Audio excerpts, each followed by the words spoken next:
ওকে, আসসালামু আলাইকুম সবাইকে। আশা করি সবাই ভালো আছো। তোমাদের আজকের HSC 2021 model test solution class, প্রশ্ন ব্যাংক, মেইনলি আমরা প্রশ্ন ব্যাংক সলিউশন, এই ক্লাসটাতে সবাইকে ওয়েলকাম জানাই। তো আজকে তোমাদের ম্যাথের হচ্ছে সেকেন্ড লেকচার, যেখানে আমরা আলোচনা করব অধ্যায় 3, অধ্যায় 7 এবং অধ্যায় 8, সরলরেখা, বিপরীত ত্রিকোণমিতিক ফাংশন ও ত্রিকোণমিতিক সমীকরণ, আর হচ্ছে স্থিতিবিদ্যা। ওকে, তো শুরু করার আগে আমি একটু ইনশিওর হয়ে নেই, তোমাদের কাছ থেকে একটু চ্যাট বক্সে রেসপন্স করো যে আমার ভয়েসটা কি সবার কাছে ক্লিয়ার কিনা, একটু আমাকে কাইন্ডলি রেসপন্স করে জানো।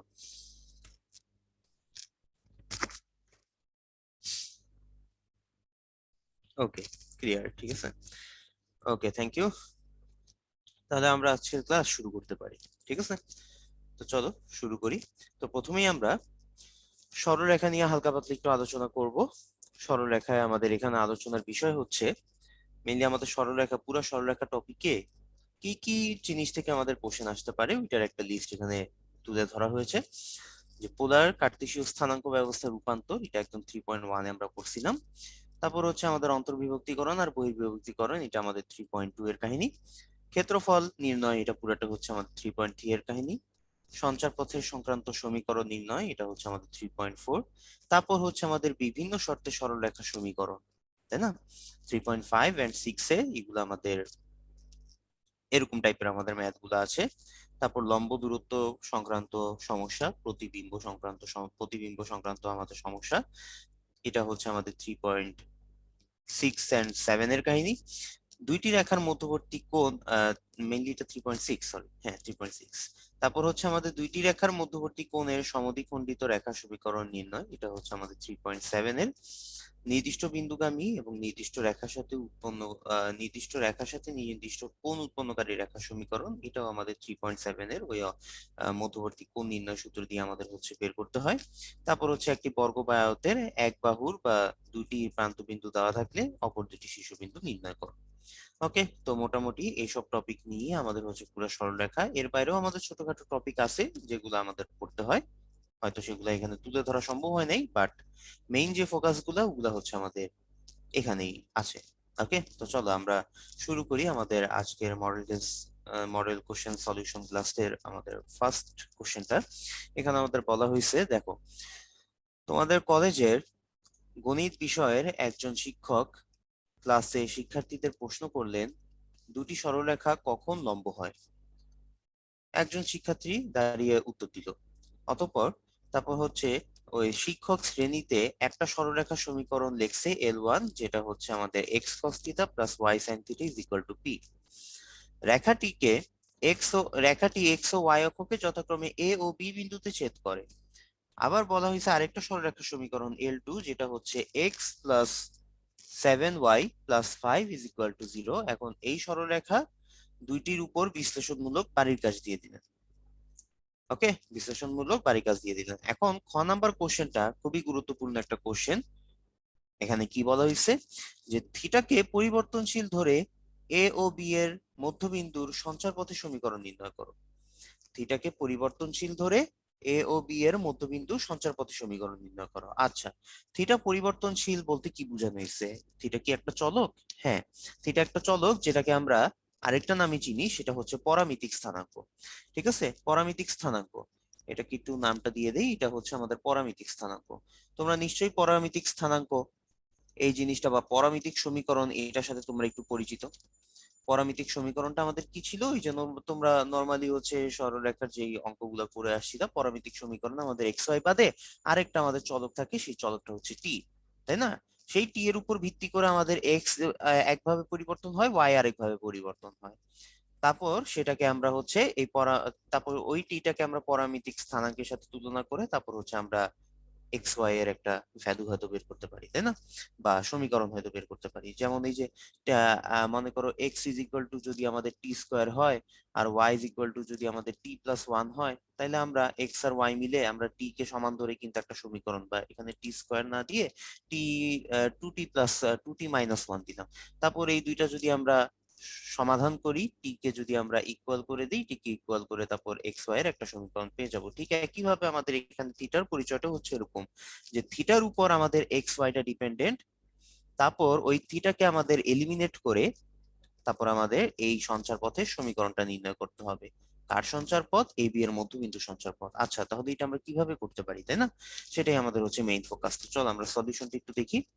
সলিউশনে আমাদের এখন থিটাটা আসছে কোন দিক থেকে? থিটাটা আসছে আমাদের এই সরলরেখা সমীকরণ থেকে, L1, যেটা হচ্ছে x cos theta plus y sin theta is equal two P. মনোযোগ দিয়ে একটু শুনো, x cos theta plus y sin theta is equal two P. তাইলে এখান থেকে আমরা যদি এ আর বি এর ছেদবিন্দু স্থানাঙ্ক বের করতে চাই, সরলরেখাটাকে যদি আমরা x by a plus y by b is equal to 1 এই ফরম্যাটে আনি, তাহলে আমাদের এ বি এর স্থানাঙ্ক বের করাটা খুবই সহজ। তাহলে ওই ফরম্যাটেই আমরা আনি। তাহলে এক্স ডিভাইডেড বাই, এখন পিটাকে যদি নিচে আনি, p divided by cos theta হয়ে যায়, আবার y divided by p divided by sine theta হয়ে যায়। এটা সমান সমান আমরা 1 লিখতে পারি। তাহলে দেখো, এটাকে আমরা এখন x by a plus y by b এটার সাথে যদি তুলনা করি, তো এটার আমরা জিনিসপাতি আমরা জানি যে একটা সরলরেখা যদি আমাদের এইখানে x by a plus y by b equal to 1 ওই ফরম্যাটে থাকে, তাহলে আমাদের এই যে বিন্দুটা সেই বিন্দুটা হচ্ছে এ কমা জিরো, আর এখানে বি যে বিন্দুটা সেটা হচ্ছে আমাদের জিরো কমা বি। তাহলে এখানেও আমরা লিখতে পারি, এখানে আমাদের সরলরেখাটা যে আমাদের অক্ষ দুইটাকে যেই এ আর বি বিন্দুতে ছেদ করবে বলা হয়েছে কোশ্চেনে, সেই এ বিন্দু স্থানাঙ্কটা কি? এ বিন্দু স্থানাঙ্কটা হচ্ছে আমাদের P divided by cos theta comma zero. আর বি বিন্দু স্থানাঙ্কটা কি? বি বিন্দু স্থানাঙ্ক হচ্ছে zero comma P divided by only sine theta. Okay, তাহলে এ আর বি বিন্দু স্থানাঙ্কটা আমরা পেয়ে গেলাম। বাট আমাদের এখানে চাইছে কি? চাইছে আমাদের এ বি এর মধ্যবিন্দু সঞ্চার পথের সমীকরণ। তাহলে এ বি এর এখন মধ্যবিন্দুটা বের করতে হবে। ধরি মধ্যবিন্দুটা হচ্ছে আমাদের ডি।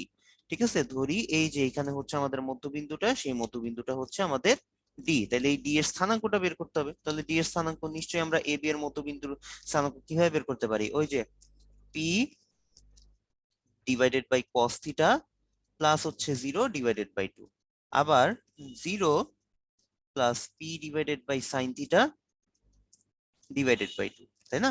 এটা হবে। তাহলে এটা যদি হয়, এটাকে এখন আমরা সরল করে লিখতে পারি P divided by two cos theta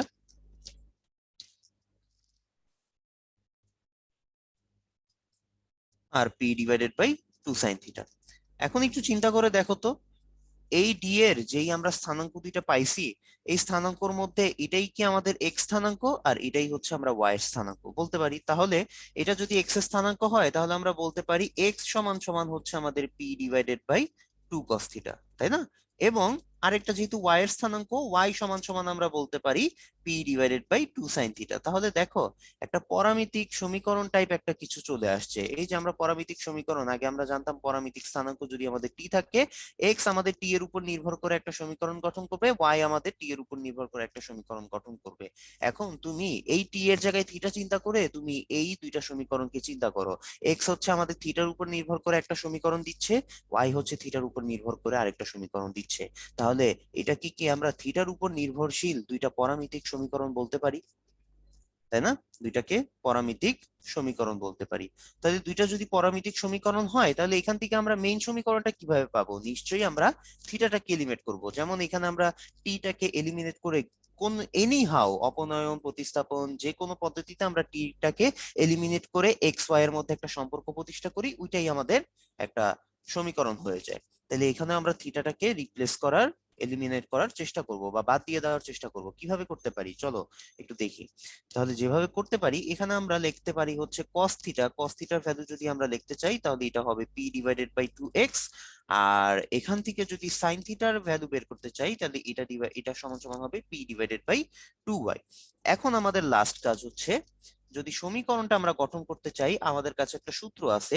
সূত্রটা হচ্ছে cos square theta plus sin square theta, এটা সমান সমান হচ্ছে 1, তাই না? এটা সমান সমান 1। আচ্ছা, তাহলে এটা যদি আমাদের ফর্মুলা হয়, তাহলে এখন cos স্কয়ারের জায়গায় আমরা যদি p divided by 2x whole square বসাই, আর sin স্কয়ারের জায়গায় যদি p ডিভাইডেড বাই 2y এটার হোল স্কয়ার যদি বসাই, তাহলে এটা সমান সমান 1 লেখা যায়। তাহলে এখান থেকে দেখো, আলটিমেটলি আমরা কি লিখতে পারি? এখান থেকে আমরা যদি একটা পি স্কয়ার কমন নেই, ভিতরে আমাদের থাকবে 1/4x square plus 1/4y square is equal to 1। তারপর ফার্দার যদি এটাকে আমরা এখন সলভ করি, ফার্দার এটাকে সলভ করলে আমি আর তেমন কোনো এখানে কোনো ইয়ে করলাম না, কি বলে সরল টরল করলাম না, আমি লাস্ট এখানে একটু অ্যান্সারটা লিখে দিই।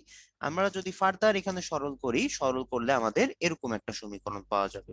সমীকরণটা হচ্ছে সমীকরণটা হচ্ছে যেখানে আমাদের লেফট হ্যান্ড সাইডে থাকবে হচ্ছে পি স্কোয়ার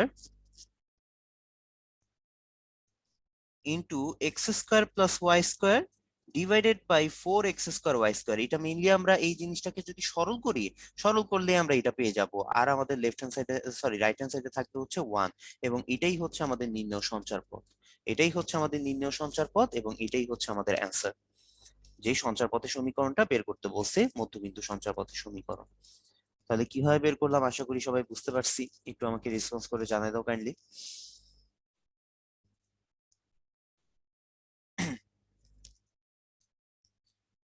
ওকে, ঠিক আছে। খুবই ইম্পর্টেন্ট ক্রিটিক্যাল একটা ম্যাথ ছিল, একটা বুঝার মতো ম্যাথ, বাট আশা করি সবাই মনোযোগ যখন দিছো এটা বুঝতে সক্ষম হইছো। আচ্ছা, তাহলে আমরা এর পরের ইয়েতে চলে যাই। এরপরে এই কোশ্চেনটা একটু তুলনামূলক সোজা। এখানে আমাদের বলা হয়েছে যে যদি থিটা ইজ ইকুয়াল টু 45 আর পি ইজ ইকুয়াল টু 2√2 হয়, তবে দেখা হচ্ছে L1 ও L2 রেখাদ্বয়ের অন্তর্বর্তী কোণের সমদ্বিখণ্ডক পরস্পর লম্ব হবে। ওকে, তাহলে এটা কিভাবে বের করতে পারি? প্রথমে আমাদের অন্তর্বর্তী কোণদ্বয়ের সমদ্বিখণ্ডক দুইটা সমীকরণ বের করতে হবে। তারপর সমীকরণ দুইটা ঢাল বের করে m1 × m2 যদি আমরা -1 প্রুফ করতে পারি, তাহলেই সেটা হয়ে যাবে আমাদের প্রমাণিত পরস্পর লম্ব, তাই না? আচ্ছা, তাহলে আমরা ম্যাথটা একটু করি, চলো। এখানে আমাদের পি সমান, আচ্ছা থিটা সমান সমান তো আমাদের 45 দেওয়া, থিটা সমান সমান 45 দেওয়া, আর আমাদের পি ইজ ইকুয়াল টু কত, 2√2 দেওয়া। তাহলে আমাদের সমীকরণ যেটা দেওয়া ছিল x cos theta plus y sine theta is equal to 2√2, তাহলে এখানে যদি আমরা মানটা বসাই দেই, সরি পি এর মানটা আগেই বসাই দিছি তাই না, আচ্ছা পরে বসাই দেবো, অসুবিধা নেই।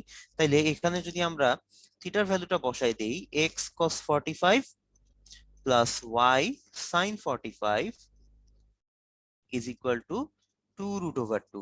তাহলে এখন তোমরা হচ্ছে cos 45 ডিগ্রি ভ্যালু বসাও 1/√2, তাহলে হয়ে যাবে x/√2।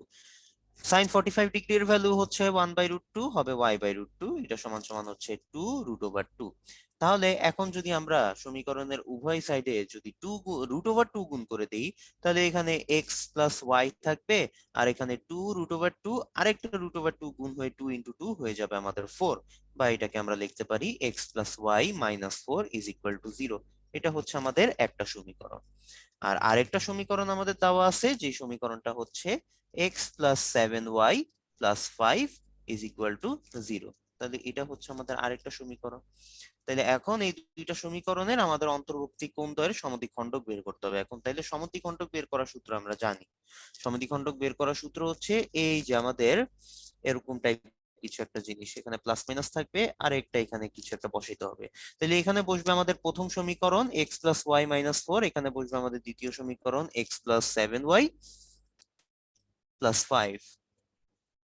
ঠিক আছে, আর নিচে কি বসবে? নিচে আমাদের বসবে বা ভাগ হবে এই সমীকরণের এক্স আর ওয়াই এর সহগ দুইটা, তাদের বর্গের যোগফল রুটের ভিতরে। তাহলে এখানে এক্স এর বর্গ 1 1 স্কয়ার, ওয়াই এর বর্গ, ওয়াই এর সহগ হচ্ছে 1 1 স্কয়ার। এখানে এক্স এর সহগ হচ্ছে আমাদের 1, হবে 1 স্কয়ার, ওয়াই এর সহগ হচ্ছে 7, হবে 7 স্কয়ার। তাহলে এখানে যদি আমরা ফার্দার ক্যালকুলেশন করি, ফার্দার ক্যালকুলেশন করলে আমাদের কি চলে আসে দেখি তো। এখানে আমাদের x plus y minus 4 divided by 1 plus 1 আমাদের √2 থাকে।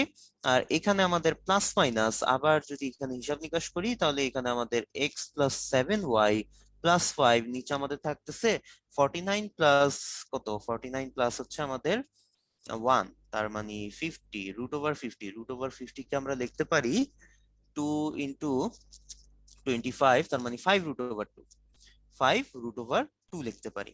ওকে, এটা লিখতে পারি।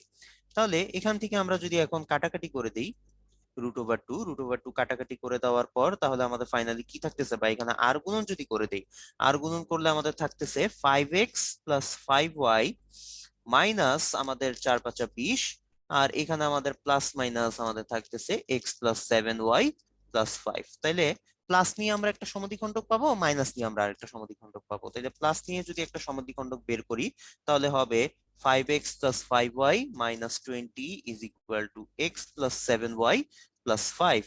তাহলে এখান থেকে আমরা লিখতে পারি 5x আর x বিয়োগ করলে 4x, 5y আর 7y আমাদের মাইনাস করলে 2y, আর -20 - 5 হবে -25, এটা সমান সমান 0। এটা আমরা পেয়ে গেলাম একটা সমদ্বিখণ্ডক, 3 নম্বর সমীকরণ দিয়ে রাখলাম। আর ঠিক একইভাবে আমরা মাইনাস চিহ্ন নিয়ে আরেকটা সমদ্বিখণ্ডক পেয়ে যেতে পারি, তাহলে ওইটা আমরা বের করি। 5x plus 5y minus 20, এটা ইজ ইকুয়াল টু হচ্ছে আমাদের মাইনাস, যদি নেই -x minus 7y minus 5, তাহলে x এখানে প্লাস করলে 6x, -7y আর 5y মিলে হবে আমাদের 12y, আর এখানে আমাদের -20 প্লাস 5 -15, -15 ইজ ইকুয়াল টু 0। বা এটাকে আমরা কি 3 দিয়ে ভাগ করতে পারি না? বোথ সাইডে, হ্যাঁ 3 দিয়ে ভাগ করতে পারি। 3 দিয়ে ভাগ করলে 2x plus 4y minus 5 is equal to 0, এটা চলে আসতেছে। ওকে, তো এটা হচ্ছে আমাদের 4 নাম্বার ইকুয়েশন। এখন দেখো তো আমাদের 3 নাম্বার ইকুয়েশনে এখানে যদি আমরা সরলরেখার ঢালটা যদি বের করতে চাই, এটার ঢাল যদি আমরা m1 বের করি, এখন সমীকরণ থেকে সরলরেখার ঢাল বের করার সূত্র কি? -x এর সহগ ডিভাইডেড বাই y এর সহগ, এটা হচ্ছে আমাদের ফর্মুলা। তাইলে -x এর সহগ, x এর সহগ কত 4, আর y এর সহগ কত, y এর সহগ হচ্ছে -2, তার মানে এটা আমাদের আলটিমেটলি হয়ে যাচ্ছে 2। আর 4 নম্বর সমীকরণ থেকে যদি আরেকটা ঢাল বের করতে চাই m2, এটাও আমাদের একইভাবে -x এর সহগ, এটা হচ্ছে 2, আর y এর সহগ এটা হচ্ছে 4, তার মানে হয়ে যাচ্ছে আমাদের -half। তাহলে এখন আমাদের যদি দুইটা দুইটা কোণের সমদ্বিখণ্ডক যদি পরস্পর লম্ব হইতে হয়, তাহলে আমাদের শর্ত কি m1 R m2 is equal to -1 হইতে হবে। তাহলে আমরা এখন একটু প্রুফ করি। এখন যে আমাদের m1 আর m2 এটা সমান সমান কত আসতেছে, এটা হচ্ছে 2 আর আরেকটা হচ্ছে -half, তাহলে দেখা যাচ্ছে আমাদের 2 2 কাটাকাটি, যে এখানে আমাদের -1 থাকতেছে। তো এটা কি প্রমাণিত করতেছে না? প্রমাণিত করতেছে, আমাদের লম্বের কন্ডিশনটাকে স্যাটিসফাই করতেছে। তার মানে আমরা বলতে পারি যে আমাদের যে সমদ্বিখণ্ডক দুইটা সমীকরণ বের হইছে 3 ও 4, এটা হচ্ছে পরস্পর লম্ব। ওকে, তো এইভাবে আমরা অঙ্কটা করে ফেলতে পারি। তো যদি বুঝে থাকো একটু আমাকে কাইন্ডলি রেসপন্স করে জানাই দাও, কাইন্ডলি রেসপন্স করে জানাই দাও।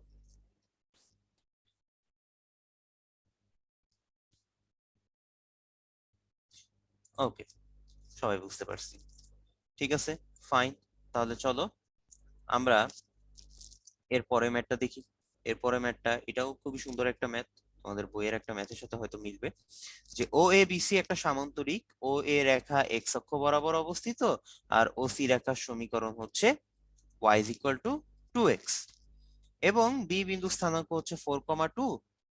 তাইলে সি বিন্দু স্থানাঙ্কটা নির্ণয় করতে বলছে। আচ্ছা, তো এটার জন্য আমরা একটা ছোটখাটো করে একটা চিত্র আঁকি।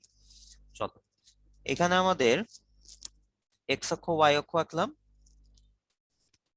এটা এক্স অক্ষ, এটা ওয়াই অক্ষ, আর এটা হচ্ছে আমাদের মূল বিন্দু।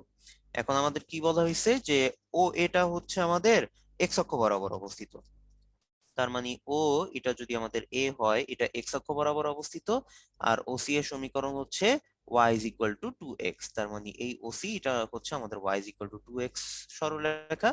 তাহলে এখান থেকে আমরা যদি বি বিন্দু এভাবে যদি একটা সামান্তরিক গঠন করি, এটাই হয়ে যাবে আমাদের সেই বি বিন্দুটা, যার স্থানাঙ্ক আমাদের কোশ্চেনেই বলা আছে 4,2। ওকে, আচ্ছা, তাহলে এখন আমাদের সি বিন্দু স্থানাঙ্কটা নির্ণয় করতে বলছে। আচ্ছা, ও বিন্দু স্থানাঙ্কটাও তো আমাদের জানা, তাই না? তো এটাও আমরা লিখে রাখি।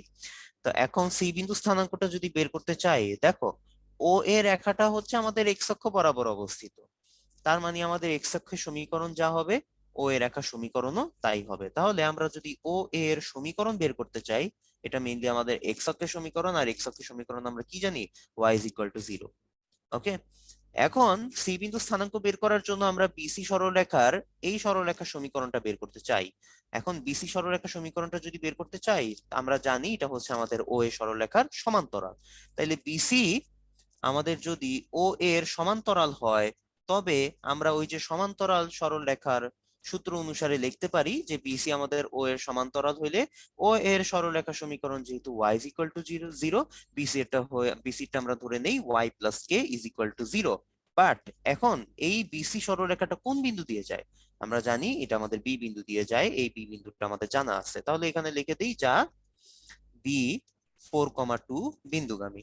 তাহলে এটা যদি বি 4,2 বিন্দুগামী হয়, তাহলে এখানে আমরা y এর ভ্যালু যদি 2 বসাই দেই, তাহলে 2 বসাইলাম, 2 plus K is equal to 0, তাহলে কে এর ভ্যালু কত হয়ে গেল? কে এর ভ্যালু হয়ে গেল আমাদের -2। তাহলে দেখা যায় সুতরাং আমাদের ও এর সমীকরণটা আমরা এক্স্যাক্টলি পেয়ে গেলাম। এটা হচ্ছে y, সরি ও এ না, বিসি, সরি বিসি হবে। বিসি সরলরেখা সমীকরণ আমরা এক্স্যাক্টলি পেয়ে গেলাম, যেটা হচ্ছে আমাদের y প্লাস কে এখন হয়ে যাবে y minus 2 is equal to 0, বা এটাকে আমরা y ইজ ইকুয়াল টু 2 লিখতে পারি। এটাও যেহেতু আমাদের এক্স অক্ষের সমান্তরাল একটা সরলরেখা বিসিটা, এই কারণে আমাদের এরকম টাইপ একটা সমীকরণ পেয়ে গেলাম। ওকে, এটাকে আমরা 1 নম্বর সমীকরণ দিলাম। আর ওসি, ওসি সরলরেখা সমীকরণ আমরা জানি, এটা আমাদের কোশ্চেনেই দেওয়া আছে। ওসি সরলরেখা সমীকরণ হচ্ছে y is equal two 2x। তার মানে y is equal two 2x, এটা হচ্ছে ওসি সরলরেখা সমীকরণ, এটাকে আমরা 2 নম্বর সমীকরণ দিলাম। ওকে, তাহলে এখন আমরা 1 আর 2 সমাধান করতে পারবো। সমাধান করে আমরা সি বিন্দু স্থানাঙ্কটা বের করে ফেলতে পারবো। তাহলে 1 আর 2 যদি সমাধান করি, 1 ও 2 সমাধান, তাহলে 1 ও 2 সমাধান করে আমরা বের করতে পারি। তাহলে দেখো 1 ও 2 কিভাবে সমাধান করতে পারি। y ইজ ইকুয়াল টু 2 এটা আমাদের জানাই আছে, তো 2 এটা এখানে যদি বসাই দিই, 2 আর 2 কাটাকাটি, x এর ভ্যালু চলে আসবে 1। তাহলে 2 is equal two 2x, x is equal to 1। তাহলে সুতরাং আমরা সি বিন্দু স্থানাঙ্ক, এই দুইটাই তো আমাদের পরস্পর ছেদ করে সি বিন্দুতে ছেদ করছে, তাই না? y is equal two 2x আর হচ্ছে y ইজ ইকুয়াল টু 2, তাইলে তাদের ছেদু বিন্দুটাই হবে আমাদের সি, সেই সি বিন্দু স্থানাঙ্কটাই আমাদের বের করতে বলা হয়েছে। তাহলে x এর ভ্যালু পেয়ে গেলাম 1, আর y এর ভ্যালু আমাদের এখানেই দেওয়া আছে 2, তার মানে সি বিন্দু স্থানাঙ্ক হবে 1,2, এবং এটাই হবে আমাদের অ্যান্সার। তো এইভাবে আমরা সি বিন্দু স্থানাঙ্কটা বের করে ফেলতে পারি। তো এখানে আমরা চিত্রও এঁকে রাখি। সি বিন্দু স্থানাঙ্ক হচ্ছে আমাদের 1,2। ওকে, আশা করি বুঝতে পারছি। তাহলে পরের কোশ্চেনটাতে যাই। এটা আমাদের ক নাম্বার কোশ্চেন ছিল, 2 মার্কের কোশ্চেন। ওকে, তাহলে পরের কোশ্চেন আমাদের বলা হয়েছে এসি কর্ণের সমীকরণ নির্ণয় করো এবং তার দৈর্ঘ্য নির্ণয় করো। আচ্ছা, আমরা একটু আগের চিত্রে ফিরে যাই, চিত্রটা আমাদের দরকার হবে। এখন দেখো, এই সামান্তরিকের 3টা শীর্ষবিন্দু স্থানাঙ্ক জানি। এখন আমাদের চতুর্থ শীর্ষবিন্দু স্থানাঙ্কটা বের করতে হবে, এর স্থানাঙ্কটা বের করতে হবে। এর স্থানাঙ্কটা কিভাবে বের করতে পারি জানি, এটা কিন্তু তোমরা ওই যে 3.2 অন্তর্বিভক্তিকরণ বহির্বিভক্তিকরণ ওই টপিকে এরকম টাইপের কোশ্চেন করে আসছো, যে একটা বর্গ, আয়ত, সামান্তরিক বা রম্বস, যে কোনো 4টার মধ্যে একটা 3টা শীর্ষবিন্দু দেওয়া থাকলে চতুর্থ শীর্ষবিন্দু স্থানাঙ্ক খুব ইজিলি আমরা বের করতে পারি। কোন প্রসেসে? আমরা প্রথমে জানা যে 2টা কৌণিক বিন্দু আছে, সেই 2টার মধ্যবিন্দু বের করব। তাহলে মধ্যবিন্দু যদি আমাদের ডি হয়, তাহলে এখানে ডি বিন্দু স্থানাঙ্ক কত হবে? তাহলে ও বি এর মধ্যবিন্দু, ওবি এর মধ্যবিন্দু, আমি আর এখানে নতুন করে চিত্র আঁকতেছি না, আগের চিত্রটা দিয়ে আমি কাজ চালাচ্ছি, ঠিক আছে? তাহলে ওবি এর মধ্যবিন্দু ডি এর স্থানাঙ্ক যদি আমরা বের করতে চাই, এটা হবে আমাদের ও বিন্দু স্থানাঙ্ক 0, আর বি বিন্দু স্থানাঙ্ক কত ছিল? বি বিন্দু স্থানাঙ্কের এক্স এর মান ছিল 4, তার মানে 0 প্লাস 4 ডিভাইডেড বাই 2, আর এখানে হবে 0 প্লাস 2 ডিভাইডেড বাই 2, হয়ে যাবে আমাদের 2,1। তার মানে ডি বিন্দু স্থানাঙ্ক এটা আমরা পেয়ে গেলাম 2,1। এখন আবার একটু চিন্তা করো, আমরা যদি এখন এসি এসি এই কর্ণটাও যদি অঙ্কন করি, এসি কর্ণটার মধ্যবিন্দুও কিন্তু আমাদের এই ডি হবে, কারণ আমরা জানি একটা সামান্তরিকের কর্ণদ্বয় পরস্পরকে সমদ্বিখণ্ডিত করে, সমদ্বিখণ্ডিত করে। তাহলে ওবি এর মধ্যবিন্দু, একটা কর্ণের মধ্যবিন্দু যা হবে, আরেকটা কর্ণের মধ্যবিন্দু তাই হবে। তাহলে এসি এর মধ্যবিন্দু যদি আমাদের ডি হয়, তাহলে এ, ডি আর সি এই দুইটার বিন্দুর সাহায্যে আমরা এ বিন্দু স্থানাঙ্ক বের করে ফেলতে পারি। আচ্ছা, ধরি এ বিন্দু স্থানাঙ্ক হচ্ছে এ বি, ঠিক আছে, এ কমা বি। তাহলে ধরি এ বিন্দু স্থানাঙ্ক এ কমা বি, তাহলে এ বিন্দু স্থানাঙ্ক যদি আমাদের এ কমা বি হয়, এখন আমাদের এ সি এর, এসি না, হ্যাঁ এসি, এসি এর মধ্যবিন্দু, এসি এর মধ্যবিন্দু এটাও আমাদের ডি। তাহলে সুতরাং আবার ডি এর স্থানাঙ্ক বের করতে পারি এ আর সি এর মধ্যবিন্দুর সাহায্যে। তাহলে এটাকে আমরা লিখতে পারি এ প্লাস 1 ডিভাইডেড বাই 2, আর লিখতে পারি b plus 2 divided by 2। C বিন্দু স্থানাঙ্ক 1,2, এ বিন্দু স্থানাঙ্ক এ কমা বি, তাহলে ভুজদ্বয়ের যোগফল ডিভাইডেড বাই 2, কোটিদ্বয়ের যোগফল ডিভাইডেড বাই 2। তাহলে এটাই হচ্ছে আমাদের ডি স্থানাঙ্ক, বাট ডি স্থানাঙ্ক তো আমরা আগে থেকেই বের করে রাখছি, এটা সমান সমান কত? 2,1। তাহলে এটা যদি আমাদের 2,1 হয়, তাহলে আমাদের এ প্লাস 1 ডিভাইডেড বাই 2 এটা সমান সমান 2 হবে। তাহলে এ বিন্দু এর ভ্যালু আমরা কত পেয়ে যাচ্ছি? এর ভ্যালু আমরা পেয়ে যাচ্ছি 3। আবার যদি বি প্লাস 2 ডিভাইডেড বাই 2 এটা ইজ ইকুয়াল টু 1 হয়, তাহলে বি এর ভ্যালু আমরা কত পেয়ে যাচ্ছি? বি এর ভ্যালু আমরা পেয়ে যাচ্ছি 0। তাহলে সুতরাং এ বি এর স্থানাঙ্ক এটা আমরা পেয়ে গেলাম, এ বি এর স্থানাঙ্ক কত? এ বি এর স্থানাঙ্ক আমরা পেয়ে যাচ্ছি 3,0। তাহলে বুঝাই যাচ্ছে এই বিন্দুটা আমাদের এক্স অক্ষের উপর অবস্থিত, চিত্র দেখেও আমরা বুঝতে পারতেছি এটা আমাদের এক্স অক্ষের উপরেও অবস্থিত ছিল। তাহলে আমাদের কোশ্চেন এখন মেইন কোশ্চেন এটা না, মেইন কোশ্চেনটা হচ্ছে আমাদের এসি কর্ণের সমীকরণ বের করতে হবে। তাহলে এসি কর্ণের সমীকরণ যদি বের করতে চাই, আমাদের দুই বিন্দুগামী সরলরেখার সমীকরণ ইউজ করলেই আমাদের জিনিসটা সলভ হয়ে যায়। তাহলে দুই বিন্দুগামী সরলরেখার সমীকরণ, এ বিন্দু স্থানাঙ্ক কত ছিল, এ বিন্দু স্থানাঙ্ক আমরা বের করছি 3,0, আর সি বিন্দু স্থানাঙ্ক কত ছিল, সি বিন্দু স্থানাঙ্ক ছিল হচ্ছে 1,2। তাইলে 3,0 আর 1,2 এই দুই বিন্দুগামী সরলরেখার সমীকরণ হবে x minus one, 1 - 3 is equal two y - 2, 2 - 0। এখন ফার্দার এটা তোমরা হচ্ছে ক্যালকুলেশন করো, ক্যালকুলেশন করলে এখানে একটা অ্যান্সার পেয়ে যাবা। আমি আর ওইটা লিখলাম না, ঠিক আছে? বাদ বাকি কাজ সরলকরণের কাজ এটা তোমরা করে ফেলবা। তো সমীকরণ বের হয়ে গেল আমাদের, বাদ বাকি কাজ হচ্ছে আমাদের দৈর্ঘ্য নির্ণয়। তাহলে দৈর্ঘ্য যদি বের করতে চাই, তাহলে আমাদের দুইটা প্রান্তীয় বিন্দু দেওয়া আছে, দুইটা প্রান্তীয় বিন্দু দিয়ে দুই বিন্দুর মধ্যবর্তী দূরত্ব নির্ণয় সূত্র দিয়ে আমরা এটা খুব ইজিলি বের করে ফেলতে পারি। তাহলে কত হবে? 1 - 3 হোল স্কয়ার, কোটিদ্বয়ের বিয়োগফলের ভুজদ্বয়ের অন্তরের বর্গ প্লাস হচ্ছে কোটিদ্বয়ের অন্তরের বর্গ, তার মানে 2 - 0 হোল স্কয়ার।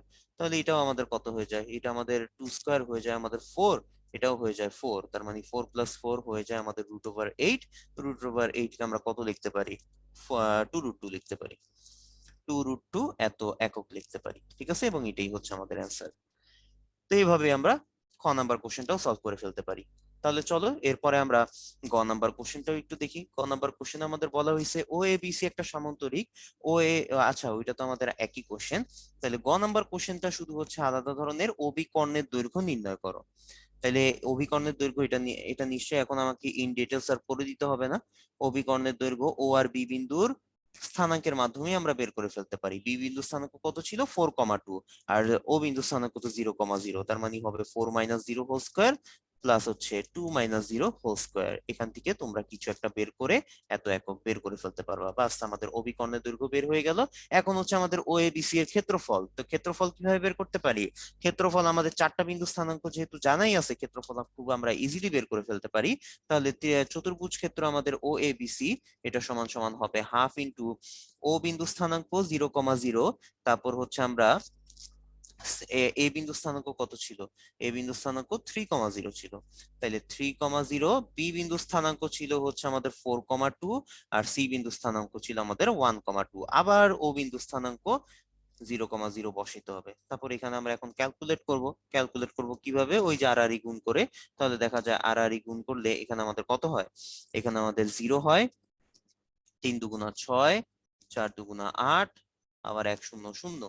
ওকে, মাইনাস আবার আর করে এভাবে এইভাবে আমরা গুণ করব। এভাবে গুণ করলে 3 × 0 0, 4 × 0 এটাও 0, 1 × 2 এটা 2, আর 2 × 0 এটাও 0। তারপর দেখা যায় আলটিমেটলি এটা যদি তোমরা ক্যালকুলেশন করো, 4 আর 6 আর 8 মিলে আমাদের 14, 14 থেকে 2 বিয়োগ করলে 12, 12 থেকে 2 ভাগ করলে আমাদের 6 বর্গ একক চলে আসে, 6 বর্গ একক, এবং এটাই হচ্ছে আমাদের অ্যান্সার। ওকে, তো খুবই সিম্পল সিম্পল ম্যাথ, যদি আমাদের প্রয়োজনীয় সূত্রগুলো জানা থাকে খুব ইজিলি আমরা এগুলা সলভ করে ফেলতে পারি।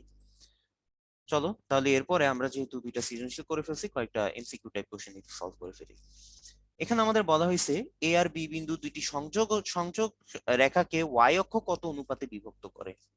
ওয়াই অক্ষ কত অনুপাতে বিভক্ত করে, এটা যদি আমরা বের করতে চাই তাহলে কি করতে হবে? তাহলে আমরা ধরে নিই এ আর বি এই দুইটা সংযোজক সরলরেখাকে আমাদের ওয়াই অক্ষ k:1 অনুপাতে বিভক্ত করতেছে, k:1। ওকে, তাহলে k:1 অনুপাতে বিভক্ত করলে এখন যেই বিন্দুটা আমাদের বিভক্ত করতেছে সেই বিন্দুর স্থানাঙ্ক আমরা বের করে ফেলতে পারি। আচ্ছা, আমি একটু এলাবোরেটলি একটু আমি আলোচনা করি যে ধরো এখানে যদি আমাদের চিত্রটা এরকম হয় যে এ বিন্দু স্থানাঙ্ক হচ্ছে আমাদের -1,2, তাহলে এই যে -1,2 এখানে কোথাও একটা বিন্দু, আর বি বিন্দু স্থানাঙ্ক হচ্ছে 3, -4। তাহলে 3, -4, 3, -4, তাহলে সরি -1,2 তো উপরে হবে, আমি ভুলে নিচে লিখে ফেলছি, সরি সরি এক্সট্রিমলি সরি। তাহলে এখানে -1,2 এটা উপরের সাইডে হবে এ বিন্দু, আর বি বিন্দু স্থানাঙ্কটা হচ্ছে 3, -4। তাহলে 3, -4 এটা এখানে কোথাও একটা বিন্দু হয়, তাই না? হ্যাঁ, এখানে কোথাও একটা বিন্দু হয়। তাহলে এই দুইটা বিন্দু যদি আমাদের এমনি যদি যোগ করি তাহলে ওয়াই অক্ষ একটা বিন্দুতে ছেদ করে, ধরি সেই বিন্দুটাই হচ্ছে আমাদের সি। তাহলে এটা যদি আমাদের কে হয়, এই সাইডে অনুপাতটা যদি আমাদের 1 হয়, তাহলে k:1 অনুপাতে যদি অন্তর্বিভক্ত করে, তাহলে আমরা এখন সি বিন্দু স্থানাঙ্কটা কিভাবে বের করতে পারি? সি বিন্দু স্থানাঙ্ক ওই অন্তর্বিভক্তিকরণ সূত্রের মাধ্যমে বের করতে পারি। তাহলে অন্তর্বিভক্তিকরণ সূত্রের মাধ্যমে এটা হয়ে যাবে আমাদের কে ইন্টু, এখন বি এর স্থানাঙ্ক হচ্ছে আমাদের 3, তার মানে 3k, আর 1 ইন্টু আমাদের এর ভুজ হচ্ছে আমাদের -1, তার মানে এখানে হয়ে যাবে -1, আর ডিভাইডেড বাই কত? k+1। ঠিক একইভাবে আমাদের কোটি যদি বের করতে চাই, কে ইন্টু বি এর কোটি হচ্ছে আমাদের কত? বি এর কোটি হচ্ছে -4, তার মানে -4k, আর 1 ইন্টু আমাদের এ এর কোটি হচ্ছে 2, তার মানে আমাদের অনলি 2 থাকবে, -4k+2 ডিভাইডেড বাই হবে আমাদের k+1। তাহলে এটা হয়ে গেছে আমাদের বিভক্তকারী যে বিন্দুটা, সেই বিন্দু স্থানাঙ্ক। বাট বিভক্তকারী বিন্দুটা তো আমাদের ওয়াই অক্ষের উপর অবস্থিত, কারণ কোশ্চেনেই বলা হয়েছে ওয়াই অক্ষ কত অনুপাতে বিভক্ত করতেছে। তাহলে ওয়াই অক্ষ আমাদের যে বিন্দুতে ছেদ করবে সেটা অবভিয়াসলি আমাদের ওয়াই অক্ষের উপর থাকবে। তাহলে ওয়াই অক্ষের উপর যদি থাকে, তাহলে ওয়াই অক্ষের কোন জিনিসটার ভ্যালু শূন্য? এক্স এর ভ্যালু শূন্য। তাহলে এক্স এর ভ্যালু যদি শূন্য হয়, তাহলে এখানে আমরা এই জিনিসটাকে জিরো ধরে নিব। তাহলে এই জিনিসটাকে আমরা এখানে জিরো ধরছি, দেখো এই জিনিসটাকে জিরো ধরছি, এই জিনিসটাকে জিরো ধরে তারপর আমরা কে এর ভ্যালু বের করছি, কে এর ভ্যালুটাকে তারপর আমরা অনুপাত হিসেবে প্রকাশ করছি, অনুপাত চলে আসছে 1:3, এবং গ নাম্বারটাই হচ্ছে আমাদের সঠিক অ্যান্সার। যদি এখানে বলা হইতো এক্স অক্ষের জায়গায় যে ওয়াই অক্ষের জায়গায় যদি বলা হইতো এক্স অক্ষ কত অনুপাতে বিভক্ত করতেছে, ঠিক আছে, যদি বলা হইতো এক্স অক্ষ কত অনুপাতে বিভক্ত করতেছে, তখন আমাদের এই জিনিসটাকে আমাদের সমান সমান শূন্য ধরতে হইতো। তখন আমাদের -4k+2 ডিভাইডেড বাই k+1, এটাকে সমান সমান শূন্য ধরে তারপর কে এর আরেকটা ভ্যালু বের করতে হইতো। তখন কে এর ভ্যালু কত চলে আসতো? তখন কে এর ভ্যালু চলে আসতো 2 ডিভাইডেড বাই 4, তার মানে 1/2। 1/2, তার মানে কে অনুপাত 1, এটা সমান সমান 1:2 চলে আসতো। ঠিক আছে, তখন আমাদের এক্স অক্ষ এটাকে 1:2 অনুপাতে অন্তর্বিভক্ত করতো, আর ওয়াই অক্ষ আমাদের কোশ্চেনে যেটা দেওয়া আছে সেটা 1:3 অনুপাতে অন্তর্বিভক্ত করতেছে। তাহলে এটাই হচ্ছে আমাদের টেকনিক। আমাদের যে বিভক্তকারী বিন্দুটা আছে তার স্থানাঙ্ক নরমালি আমরা বের করে ফেলবো। ওয়াই অক্ষ কত অনুপাতে বিভক্ত করতেছে তার জন্য আমরা ভুজকে শূন্য ধরবো, আর এক্স অক্ষ কত অনুপাতে বিভক্ত করতেছে তার জন্য আমরা কোটিকে শূন্য ধরবো। ওকে, তাহলে এইভাবেই আমরা অঙ্কটা করে ফেলতে পারবো খুব ইজিলি। আচ্ছা, পরেরটাতে আমরা যাই, যে -√3 বিন্দুটা পোলার স্থানাঙ্ক কত? তাহলে এটা তো আমরা খুবই ভালোভাবেই জানি যে আমাদের আর আর থিটা যদি বের করতে হয়, আর এর ফর্মুলা হচ্ছে আমাদের r √x² + y²। তাহলে তুমি যদি এখন এখানে ভ্যালু গুলা বসায় দাও, √3 -√3 হোল স্কোয়ার, এখানেও আমরা -√3 হোল স্কোয়ার বসাইলাম। তাহলে এখানে মাইনাস তো নাই হয়ে যাবে, রুট ওভারটাও নাই হয়ে যাবে, আলটিমেটলি আমাদের থাকতেছে অনলি 3, এখানেও থাকতেছে অনলি 3, দুইটা মিলে আমাদের হয়ে যাচ্ছে √6। এই তো √6 পেয়ে যাচ্ছি। ঠিক আছে, আর যদি আমরা থিটা বের করতে চাই, এখন আমাদের বুঝতে হবে থিটা বের করার ইজিয়েস্ট ওয়ে হচ্ছে, প্রথমে আমাদের একটু চিন্তা করে নিতে হবে যে এই যে -√3 এটা কোন কোয়াড্রেন্টে অবস্থিত। দুইটা এক্স এক্স এর স্থানাঙ্ক আর ওয়াই এর স্থানাঙ্ক দুইটাই যেহেতু মাইনাস, বুঝতে হবে এটা হচ্ছে আমাদের থার্ড কোয়াড্রেন্টে অবস্থিত। আর থার্ড কোয়াড্রেন্টে যদি আমরা থিটার ভ্যালু বের করতে চাই, তখন আমাদের 180 ডিগ্রি বা পাই এর সাথে একটা কিছু যোগ করতে হয়, তাই না? পাই এর সাথে একটা কিছু যোগ করতে হয়, তাই ওই যে পাই প্লাস আমাদের tan−1y/x, এই ফর্মুলাটা আমাদের ইউজ করতে হয়। নিশ্চয়ই এটা তোমরা জানো, পাই প্লাস tan−1/x, এই ফর্মুলাটা যদি আমরা অ্যাপ্লাই করি, তাহলে পাই আর যদি tan−1y/x, তার মানে tan−1y/x, এখানে একটা জিনিস করতে হবে, এখানে মডুলাস সাইনটা দিতে হবে। ঠিক আছে, ফর্মুলাতে আমাদের মডুলাসটা আছে। তাহলে tan−1 y/x, তাহলে আমাদের হয়ে যাচ্ছে উপরে অনলি √3 থাকবে, নিচেও √3 থাকবে। তাহলে tan−1 মানে হচ্ছে আমাদের 45 π/4, তাহলে পাই প্লাস π/4, এটা আমাদের হয়ে যাবে 5 π/4, এবং এটাই হচ্ছে আমাদের অ্যান্সার, যেটা হচ্ছে এখানে আমাদের কোনটা অপশন, কোনটা অপশন হচ্ছে আমাদের ক নাম্বার অপশন। তাহলে এটাই হচ্ছে আমাদের সঠিক অ্যান্সার।